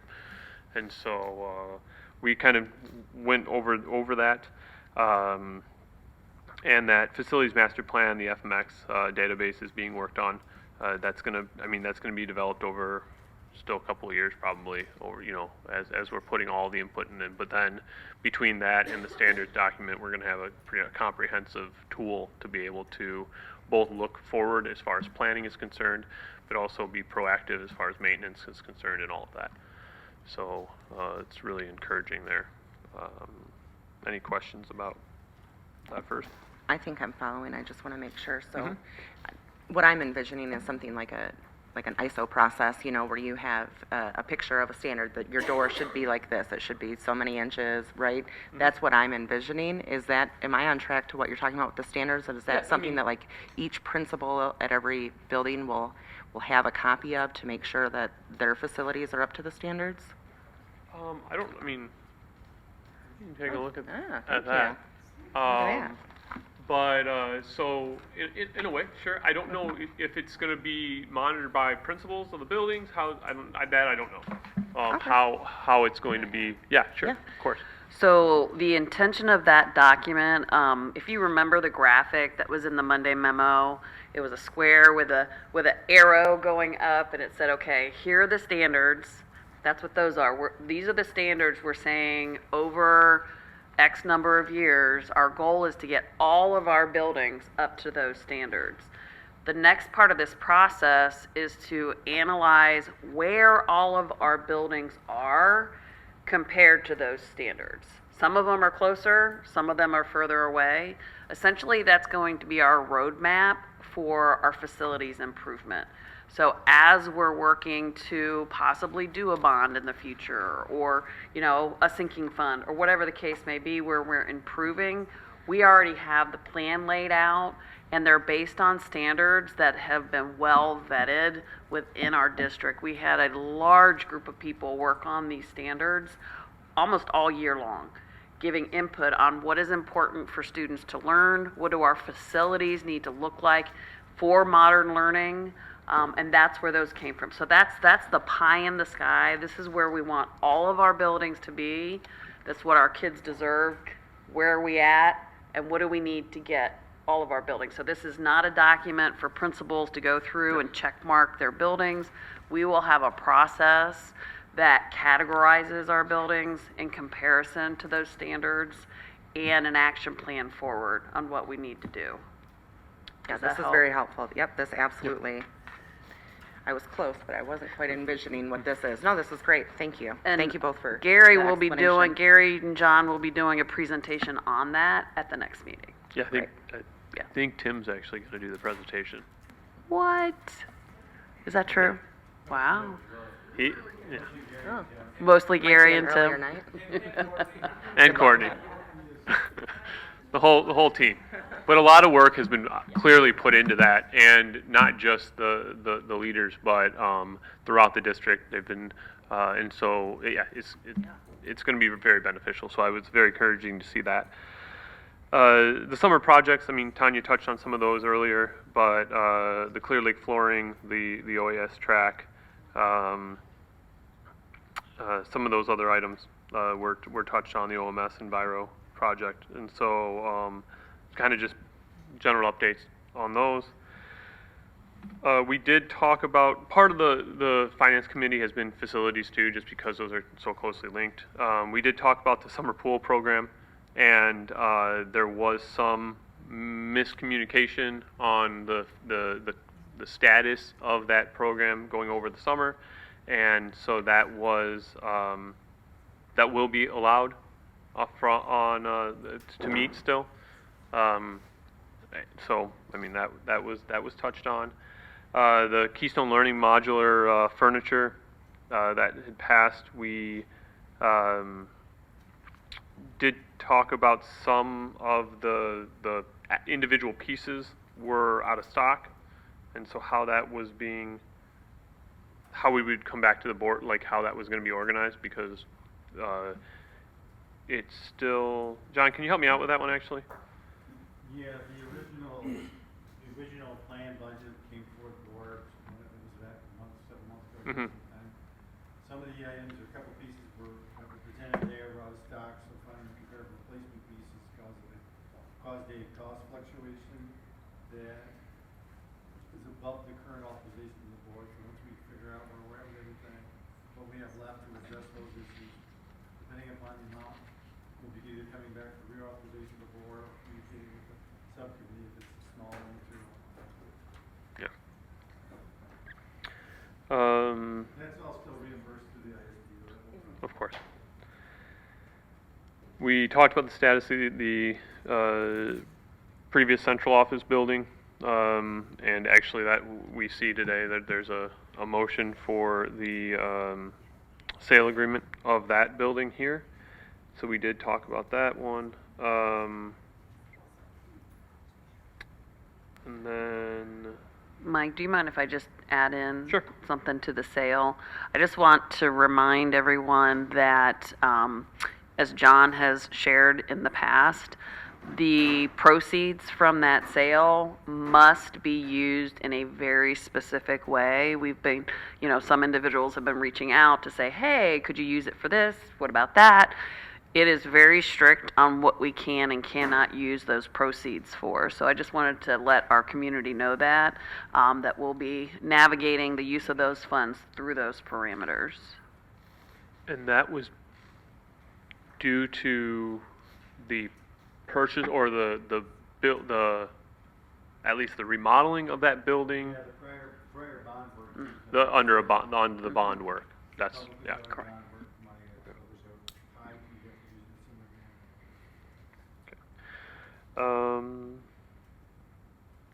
Yeah, and our next one's the end of this month. It's kind of, that's pretty much it. Anything else? Questions for finance? Or a question? Thanks, Mike. Sarah Beth might have a question. Oh, sorry. In regards to the sale, you're saying that we can only use the money for specific things. Can we be a little more specific about those specifications, or is that? Okay. Yeah, no, because there was at one point voted bond money used on that, it can only be used, for example, for doing facility work. Okay. We'll use the funds in some form of facility work. Okay. As opposed to starting a new program. Okay. Okay. Thank you. Yep. Okay, thanks. Thank you. So first with policy, I'll start with that 3303.01. If there were any questions lingering at all from last time. I don't see any, so I'll just keep moving. You will have seen it wasn't until yesterday, so it wasn't, the runway that we had hoped for, but we worked very hard to get it in yesterday. See Tanya's face, that was an understatement. This is our rough draft, as we discussed initially. This is essentially a 3-reading type of deal. We would like everyone to read through the AG and the policy and identify if there are any questions, if we weren't clear enough, if you think something needs to be adjusted. And we are going to take the next couple of weeks to use that feedback to see if we want to make any additional changes. I will note that the graphic, with the bubbles, that is definitely going to need to be revised a bit. So it's not at a complete stage at this point. It's just very close. And the rest of the policy, we're at a better stage. And I did send it out last night after we had completed it to also the stakeholders that have been contributing to our policy committee meetings and informing this policy and working with us in collaboration.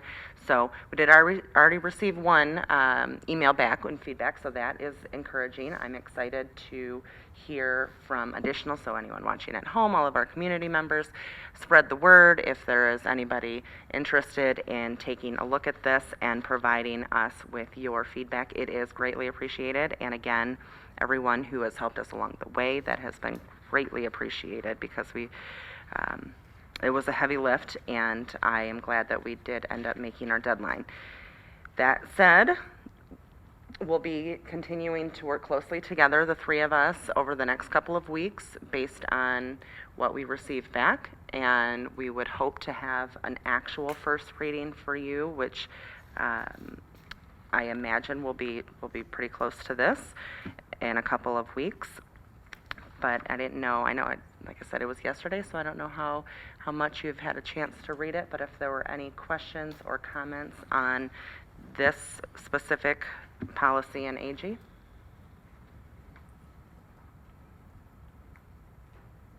No? Okay. Well, again, I appreciate everyone's eyes on it and just giving us any sort of direction if you think one of these areas aren't complete enough, or I feel that we, working from the ground up on this policy, have been as thorough as we can, and once we have all of that, we will take it back to Troon and make sure that we are in compliance with all of the laws, which I imagine is going to be pretty easy because their proposed memorial policy only cites one law. It's the revised school code, and we're covered on that. So I don't imagine or anticipate that we'll have any pushback from Troon. But again, appreciate everyone's input. So staff, community, students, anybody, we'd love to hear from you. So, all right. Any other questions for policy? Okay. If anybody would like to make that motion on the second reading policy? I can. Oh, thank you, Mike. Move to approve policy 3303.01 as presented. Support? Yep. Mike Aldred, thank you. Any discussion? All those in favor? Aye. Any opposed? Excellent, thank you. In your packet, you have quite a few documents. These are all first readings, so I won't go through and talk about each unless anybody has questions on the MASB renewal or LCA nomination, anything like that. No, pretty straightforward. Field trips. All right, great. Item G, we have two OCSBA motions. One, the first one is the new resolution that they have presented for the spring, and the second one is their proposed amendments to the bylaws. Would anybody like to start with a motion before discussion? I will then go ahead and I move to not approve the new resolution as presented. Is there support? James, thank you. And discussion. I am choosing not to support this resolution because this is the resolution tied to waiving attorney-client privilege in the event of a mass casualty incident. That's where it has stemmed from, and the resolution is to lobby our legislators to not make anything tied to waiving attorney-client privilege. And while I do respect that privilege, I wholeheartedly agree with tying the safety and mental health funding to that provision, so I cannot in good conscience support this resolution. That was my reasoning. Just wanted to make it known. Any other discussion? Okay. Motion on the table is to not approve. All those in favor? Aye. Aye. Any opposed? Motion carries. Second one is for the bylaws. I'll just keep moving. I move to approve the proposed amendments to the bylaws as presented. Can I have support? Shane, thank you. Discussion on this one. All those in favor? Aye. Any opposed? Motion carries. Item H, we had Anita talk about the middle school science curriculum at our last meeting, and unless there were any additional questions, if anybody would like to make that motion. Shane, thank you.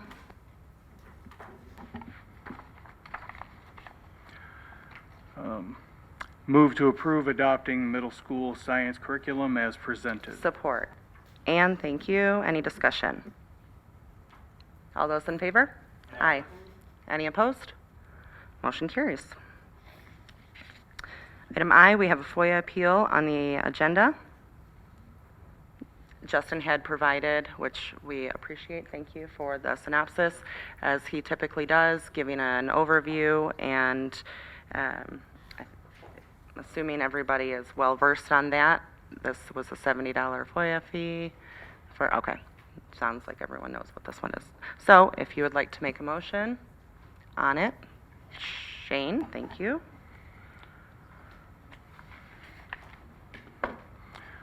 Move to waive the fee estimate for FOIA number 26-39. Is there support? Sarah Beth? Any discussion?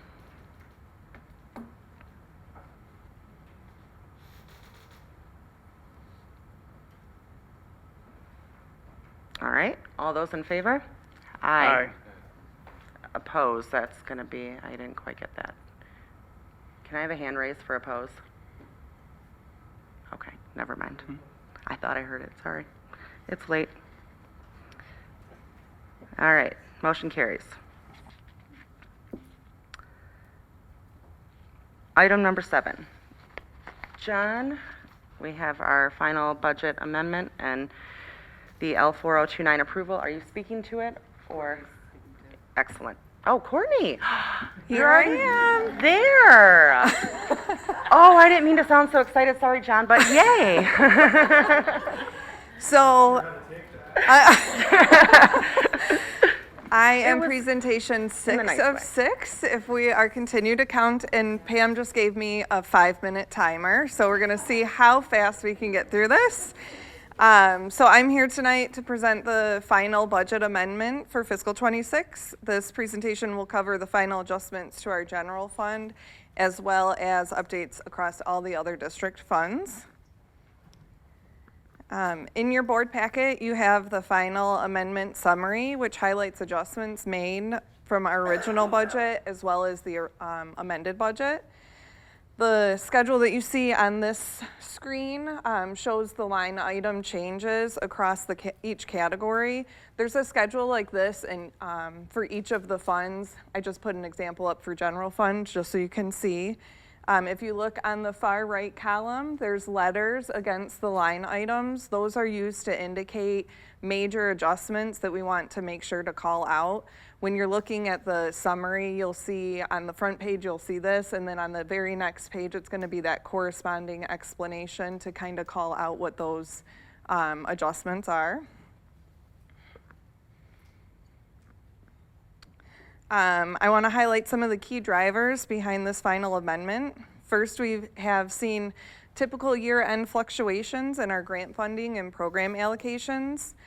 This includes both state and federal allocations, as well as shifting budget lines to meet the spending requirements of each individual grant or funding source. The second, you'll see the formal recognition of the Oxford High School weight room project. This follows our GASB accounting guidelines for the donation of capital funds. I know John kind of touched on that during the Truth and Taxation hearing. We did the same thing with the Wildcat Turf, so we have to recognize the revenue and expenditures when we get a major donation. And then lastly, we have decreased our operating transfer to the capital project funds in order to keep us aligned with our targeted fund balance of the $15 million that you approved during the Amendment 1 process. Our final amendment brings our total general fund revenue budget to just under $109 million. Changes to our local revenue reflects the generous donation of the Oxford the Oxford High School weight room project. As a reminder, like I mentioned, this was approved in spring. Are you pointing at something? No? Okay. As I mentioned, this was approved in the spring, and you're seeing the reflection in the changes of the revenue and the expenditures just based on those guidelines that we are required to follow. The state revenue adjustments are driven by our final enrollment counts, categorical true-ups, and prior year adjustments from the state. And then finally, regarding the federal revenue, I do want to make a quick note that on the slide it says that our finalized grant awards, oh, never mind, I fixed it. It was a typo on the last one. So our federal rewards actually increased from what our initial allocations were, so that's reflected in this final amendment.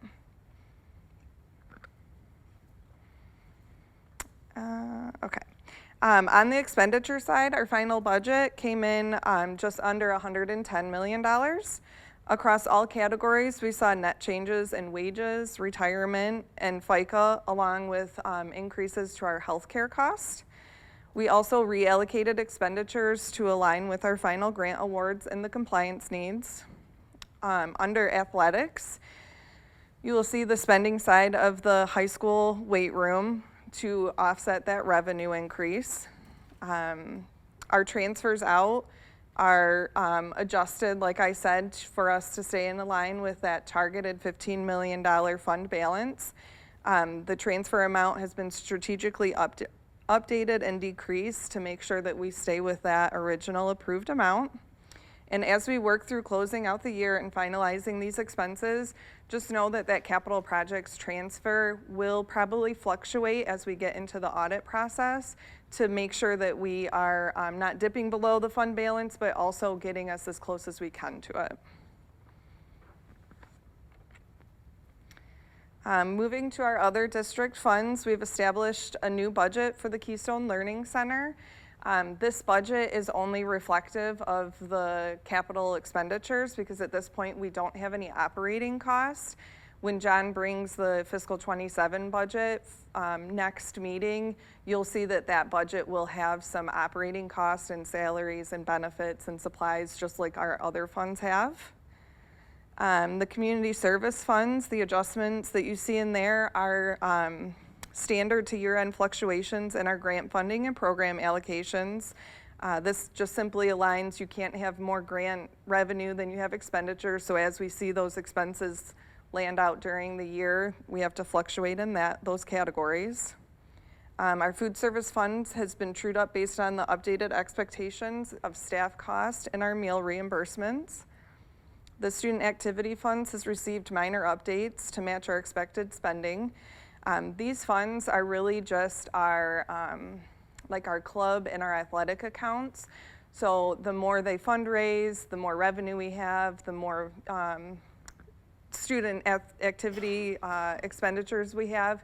That is where you'll see the fluctuation there. So there's no actual like state or local revenue or state or federal revenue in that fund. It's only local sources because it's the teams and the clubs that are generating that revenue. There are a lot of positive updates to share regarding the debt services fund. We completed an early redemption of the QSUB 2010 bond, further reduced our school bond loan fund debt, and successfully refunded our 2016 bonded debt. Being this proactive with our debt restructure means we're securing long-term savings for our district taxpayers. And then finally, our Fund 41, which is our capital projects fund, reflects the decreased transfer coming over from the general fund. I want to emphasize again that this is a one-time transfer. We are using it to address some of our immediate capital needs in the district right now, but this is not a long-term solution. We do it once and we make the best of what we have and try and capture as many projects as we can with that, but we will need to look in the future to some more funding sources because it won't last forever. Capital project funds remains focused on maintaining and improving our district infrastructure. As we mentioned, Tim is going to be here next meeting to provide an update, and he will give more detailed information on some of these projects. But I did want to highlight so that you can see progress of some of that, that money that you authorized to move over. So we've done things including district-wide HVAC improvements, required updates to pool equipment, bus replacements, flooring upgrades, environmental projects at Oxford Middle School, necessary roof repairs, as well as being able to purchase our technology for our ongoing district needs. So I know it's been a long night, so I'm going to go through this one real quick, but I thought it was important for us to point this out. A suggestion that came out of our finance committee meeting was we make information available, but I think people are not aware of where to find the information, or it's just not as easy as it could be. So we brainstormed some ideas. One of the things that we decided on was we have on the district webpage, we have a business operations page. So we're going to commit to putting information on there such as these board presentations, our amended budgets, the quarterly finance updates, any useful resources that we see that the public could use. It'll be a great resource for you guys to be able to have when somebody has questions, you can direct them right to that website instead of them having to go through each board agenda and find all the information that way. This will be an easier way for them to do it. So I just want to show you in here. So it'll be in this budget information and updates. I created a fiscal 26 folder. I did try and go backwards and capture all of the stuff that we've done this year. We've done a lot of presentations, there's a lot of board meetings, a lot of agenda items. So if there's something that you guys know that I've presented or John's presented and you think it'd be a good resource out there and I didn't put it there, just let me know and I can go back and dig through. But going forward, anything that we bring to the board that we think would be useful information, we'll make sure to put on here. And then also, it was also brought to my attention that many people are not aware of our state transparency requirements or where to find the information. We're required to provide public access to many of our financial documents. We use a website called Munetrics. So when you're on our home website, no matter what page you're on, you can click anywhere and you'll see these little pop-ups over here. If you click on the state transparency reporting, it'll take you to Munetrics, and it takes a second to load. It has all of these bullet points up here. This is where you can find pretty much any required information that we need to have made publicly accessible. So it'll include any board approved budget, our audit documents.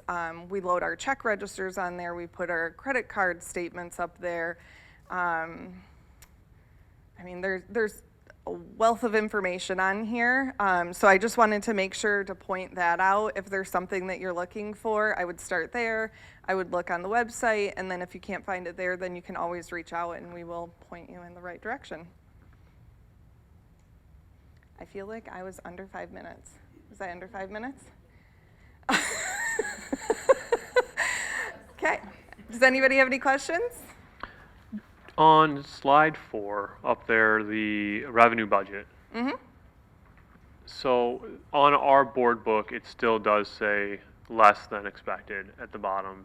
And so can we just make sure it's updated? Yep, I was across going to the- say, when I printed it, it was there, and I must have uploaded it because I did share it with Greg Okay. Yeah, real let's time just- rather than what was in board book. Thank you. Yep, no problem. Anybody else? I know you said that, the audit information is on Munetrix, but just a suggestion, it might be helpful to have that specific category on your page that you just showed. I couldn't see everything because my eyes are not as good as they used to be. Okay. But the documents that you chose to be up there looks mainly like, board presentations and budgets and whatnot, but that just tends to be what I see a lot in the community as far as questions or, people making assumptions maybe. And so to have that audit information, I think would probably Yeah, help absolutely. a lot. I could So- probably put the audit information and then also maybe a link to Munetrix, because I think a lot of people see that pop up on the website and have no idea what it means. So that's why I thought it would be good to kind of point that out. There's so much information out there. And I don't know at the bottom. So these are documents that we load, and there's a checklist of required documents that we have to remain compliant. But there's also, when we report our information to the FID, which is where we report our financial information, they take that, they tie it out, make sure it ties to our budget that the auditors submit. We also submit staffing information to REP, and then student enrollment information to CEPI. All of that information is loaded in here, and there is just so many charts Oh, and there's a graphs, ton, yeah. and it's all vetted information that's been, it ties out to all of our reported information to the state level. Yeah, I've looked at it frequently, and I love the amount of information, but I will say it is not the most user-friendly site, and so once you start getting into those drop-downs, one of the recent things was our credit cards being put onto that site, right? But once you look at one and try to go back, anyway, besides the point, the site's not very user-friendly, but the audit information might be pretty important to our voters. It is commonly, 20-some pages of a lot of information and very thorough audit practices. So, just a suggestion. Yeah, absolutely. Like I said, the website came out of dialogue during our finance committee meeting. We were speaking about how people reach out, community members reach out, and it's hard to find out where to point them to. So if we have one central location, I frequently get questions asked, and I'm like, I just presented on that, but I realize not everybody watches the board meeting, and navigating board book is also sometimes challenging if you're not knowing exactly when it was presented or what you're looking for. So if there's any other suggestions that we can make to make it easier for you to answer questions, or if you think that the community members would, benefit from it, then we are open to making those changes. Thank you. Any other questions or comments for Courtney? Appreciate it. No problem. Thank you. Okay. All right, John. Set the precedent for you.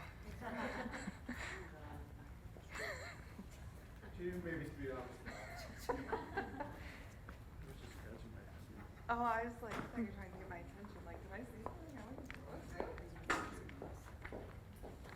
So next item up is the actual tax levy document. It's the L4029 document that are in the board book documents for approval tonight. There's, I believe, 10 pages involved there. We do have a reduction in the millage. The millage reduction fraction came in this year at .9968, which means the non-homestead millage will be reducing from our 17.3155 to 17.2600, which raises the amount of not fully funded foundation allowance for our kids to just over 280,000 this year, and then it'll be breaching 300 and some next year.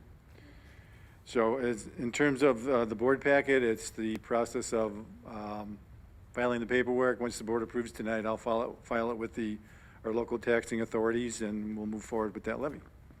Any questions?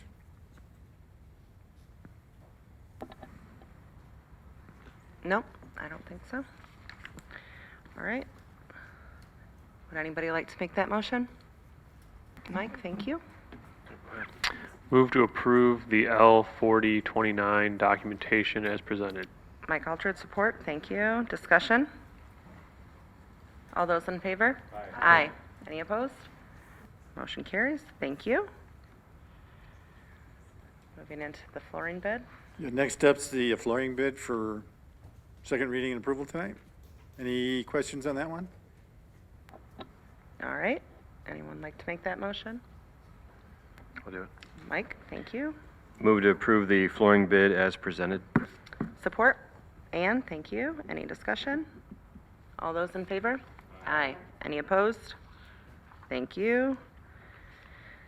Any additional questions on the building sale as well? No? Can I get a motion? Shane, thank you.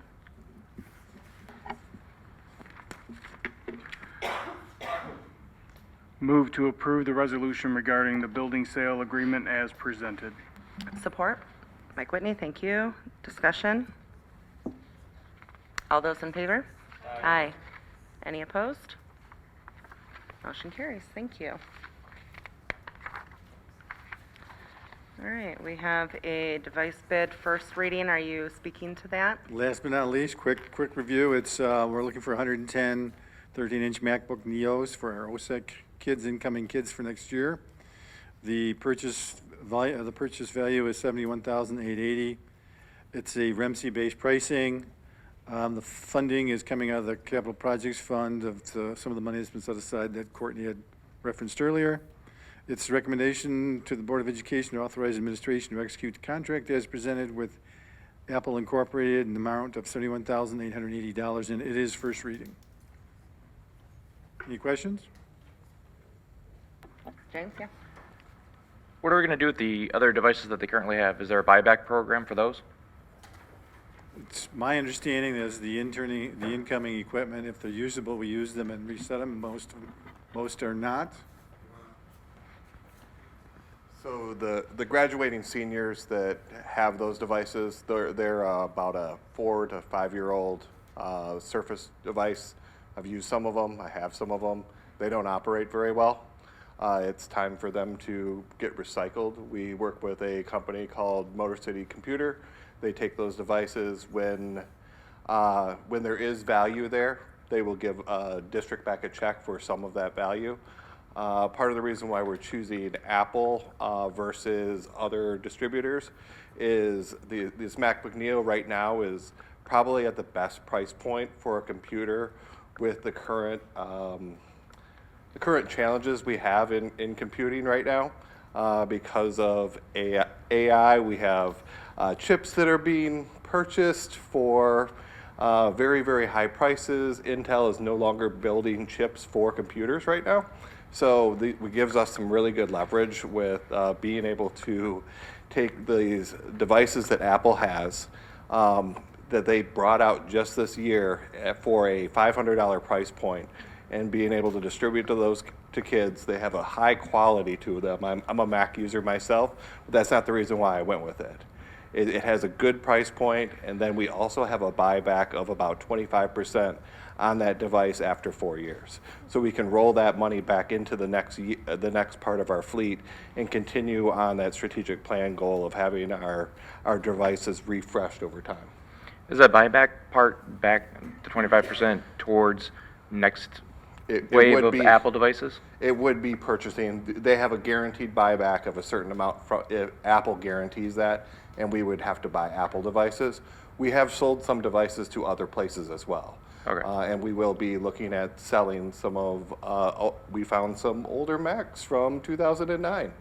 We found Tech Defenders is another reputable reseller. We're going to be working with them to probably sell some of those parts.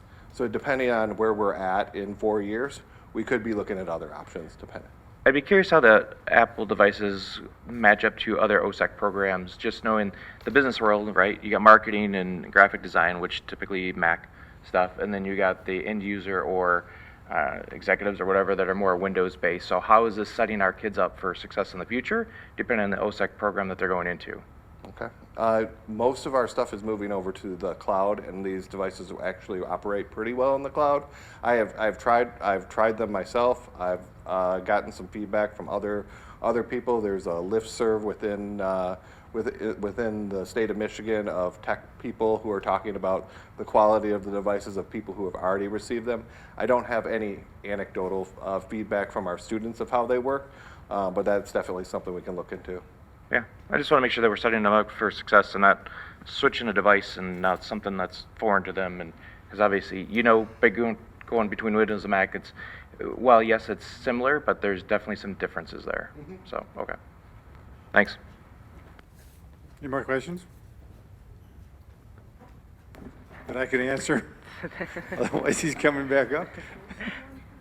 Actually, I did send some questions, which I'll forward over to the board because I can't believe I got a response so quickly, but Matt did respond to quite a few questions I had. This is not my area of expertise, and I was just curious about the compatibility, and he provided a very extensive list, and then we'll also be back at our next board meeting when we go to approve. So I'll forward that on to all of you as if you see anything there as a springboard to think of additional questions on that particular package. So thanks again, Matt. I think we're good. I don't see anybody else. Excellent. Okay. Unscheduled public comment. Do we have any this evening? We have one.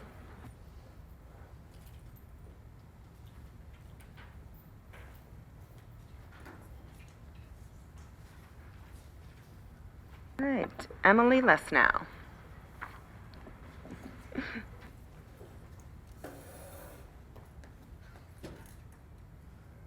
Makes me nervous. People at home probably won't be able to hear you, so I'm just letting you know that. I know, I'm sorry. I'm sorry. Now I feel like I'm famous. When Pam was talking, I always get excited and I have a lot of things going through my head. And if you're on a board with me, like Shane, you know that. And I'm not afraid to say when I don't know something and ask questions. But I did want to say something about procedural safeguards. And if you're not in special education or have a kid with a 504, you tend to not know what that is. And even if you are in those fields, you get this packet and it's really big and it's a lot of legal jargon. And even when you know it, you don't really know it, because I do this for a living and I help families navigate this, and every time I flip open that document, there's something new that I find.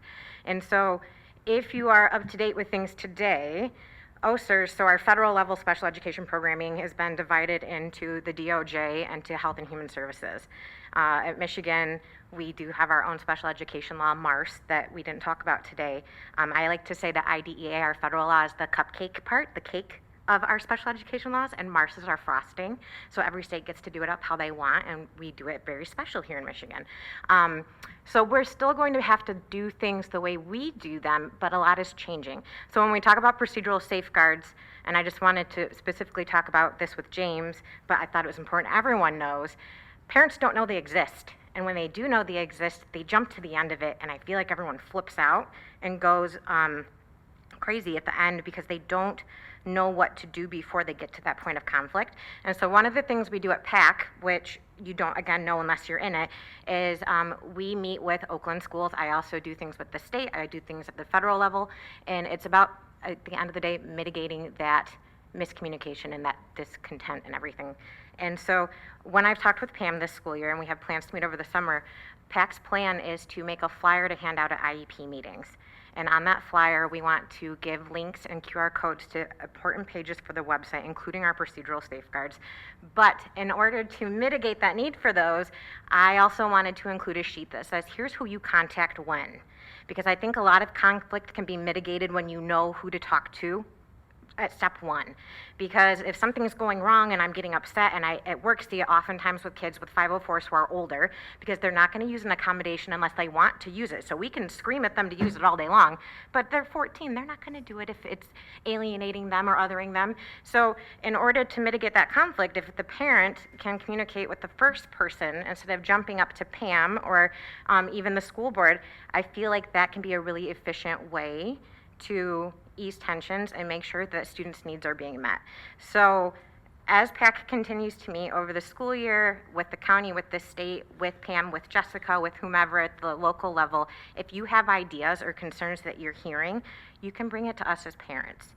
We're not serving in a board capacity like you, and we can't make decisions, but we do facilitate that communication.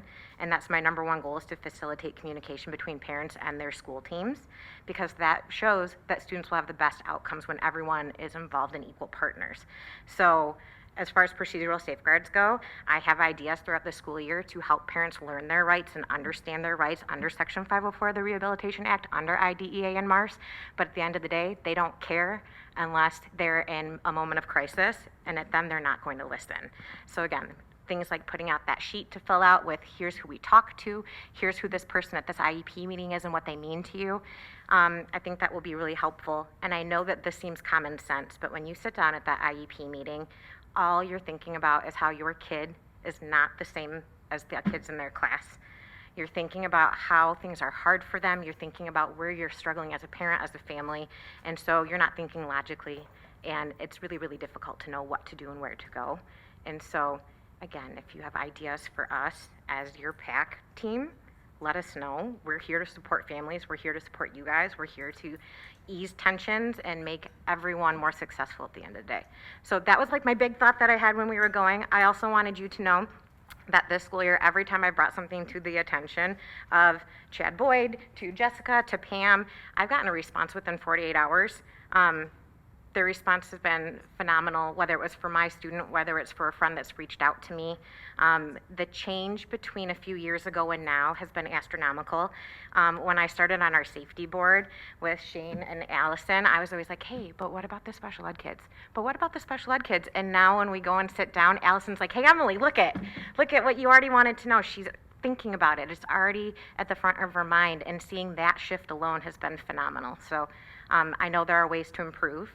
I want to help us improve, but I want you to know that I do see small steps of improvement every single time I walk into the doors and sit down with our administrators. So, good night. I'm tired too. Have a good day.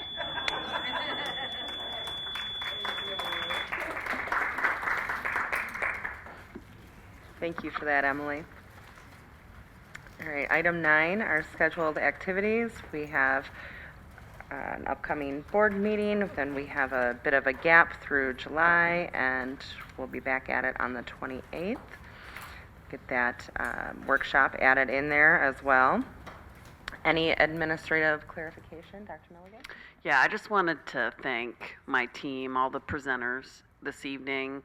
I want to honor the work that you do. I know you work tirelessly to serve our students and improve student outcomes. And your presentations tonight were excellent. So thank you so much for all the hard work you put in to doing what you do. And it truly is a privilege to work with such a talented and committed group of people. So thank you. Thank you for that. And final board comments. Any this evening? All right. Seeing none, would anybody like to make the motion for closed session this evening? Shane, thank you.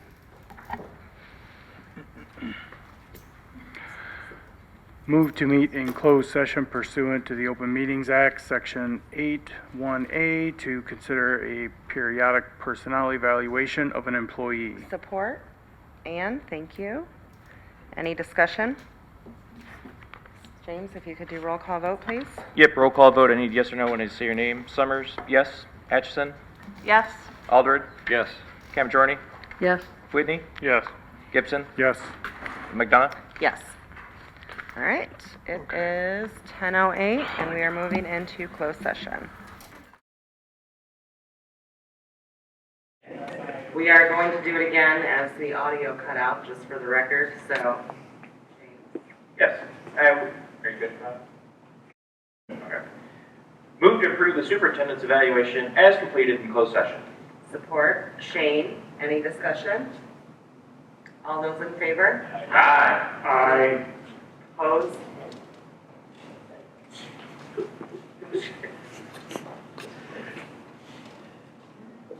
It is 12:29 and we are adjourned.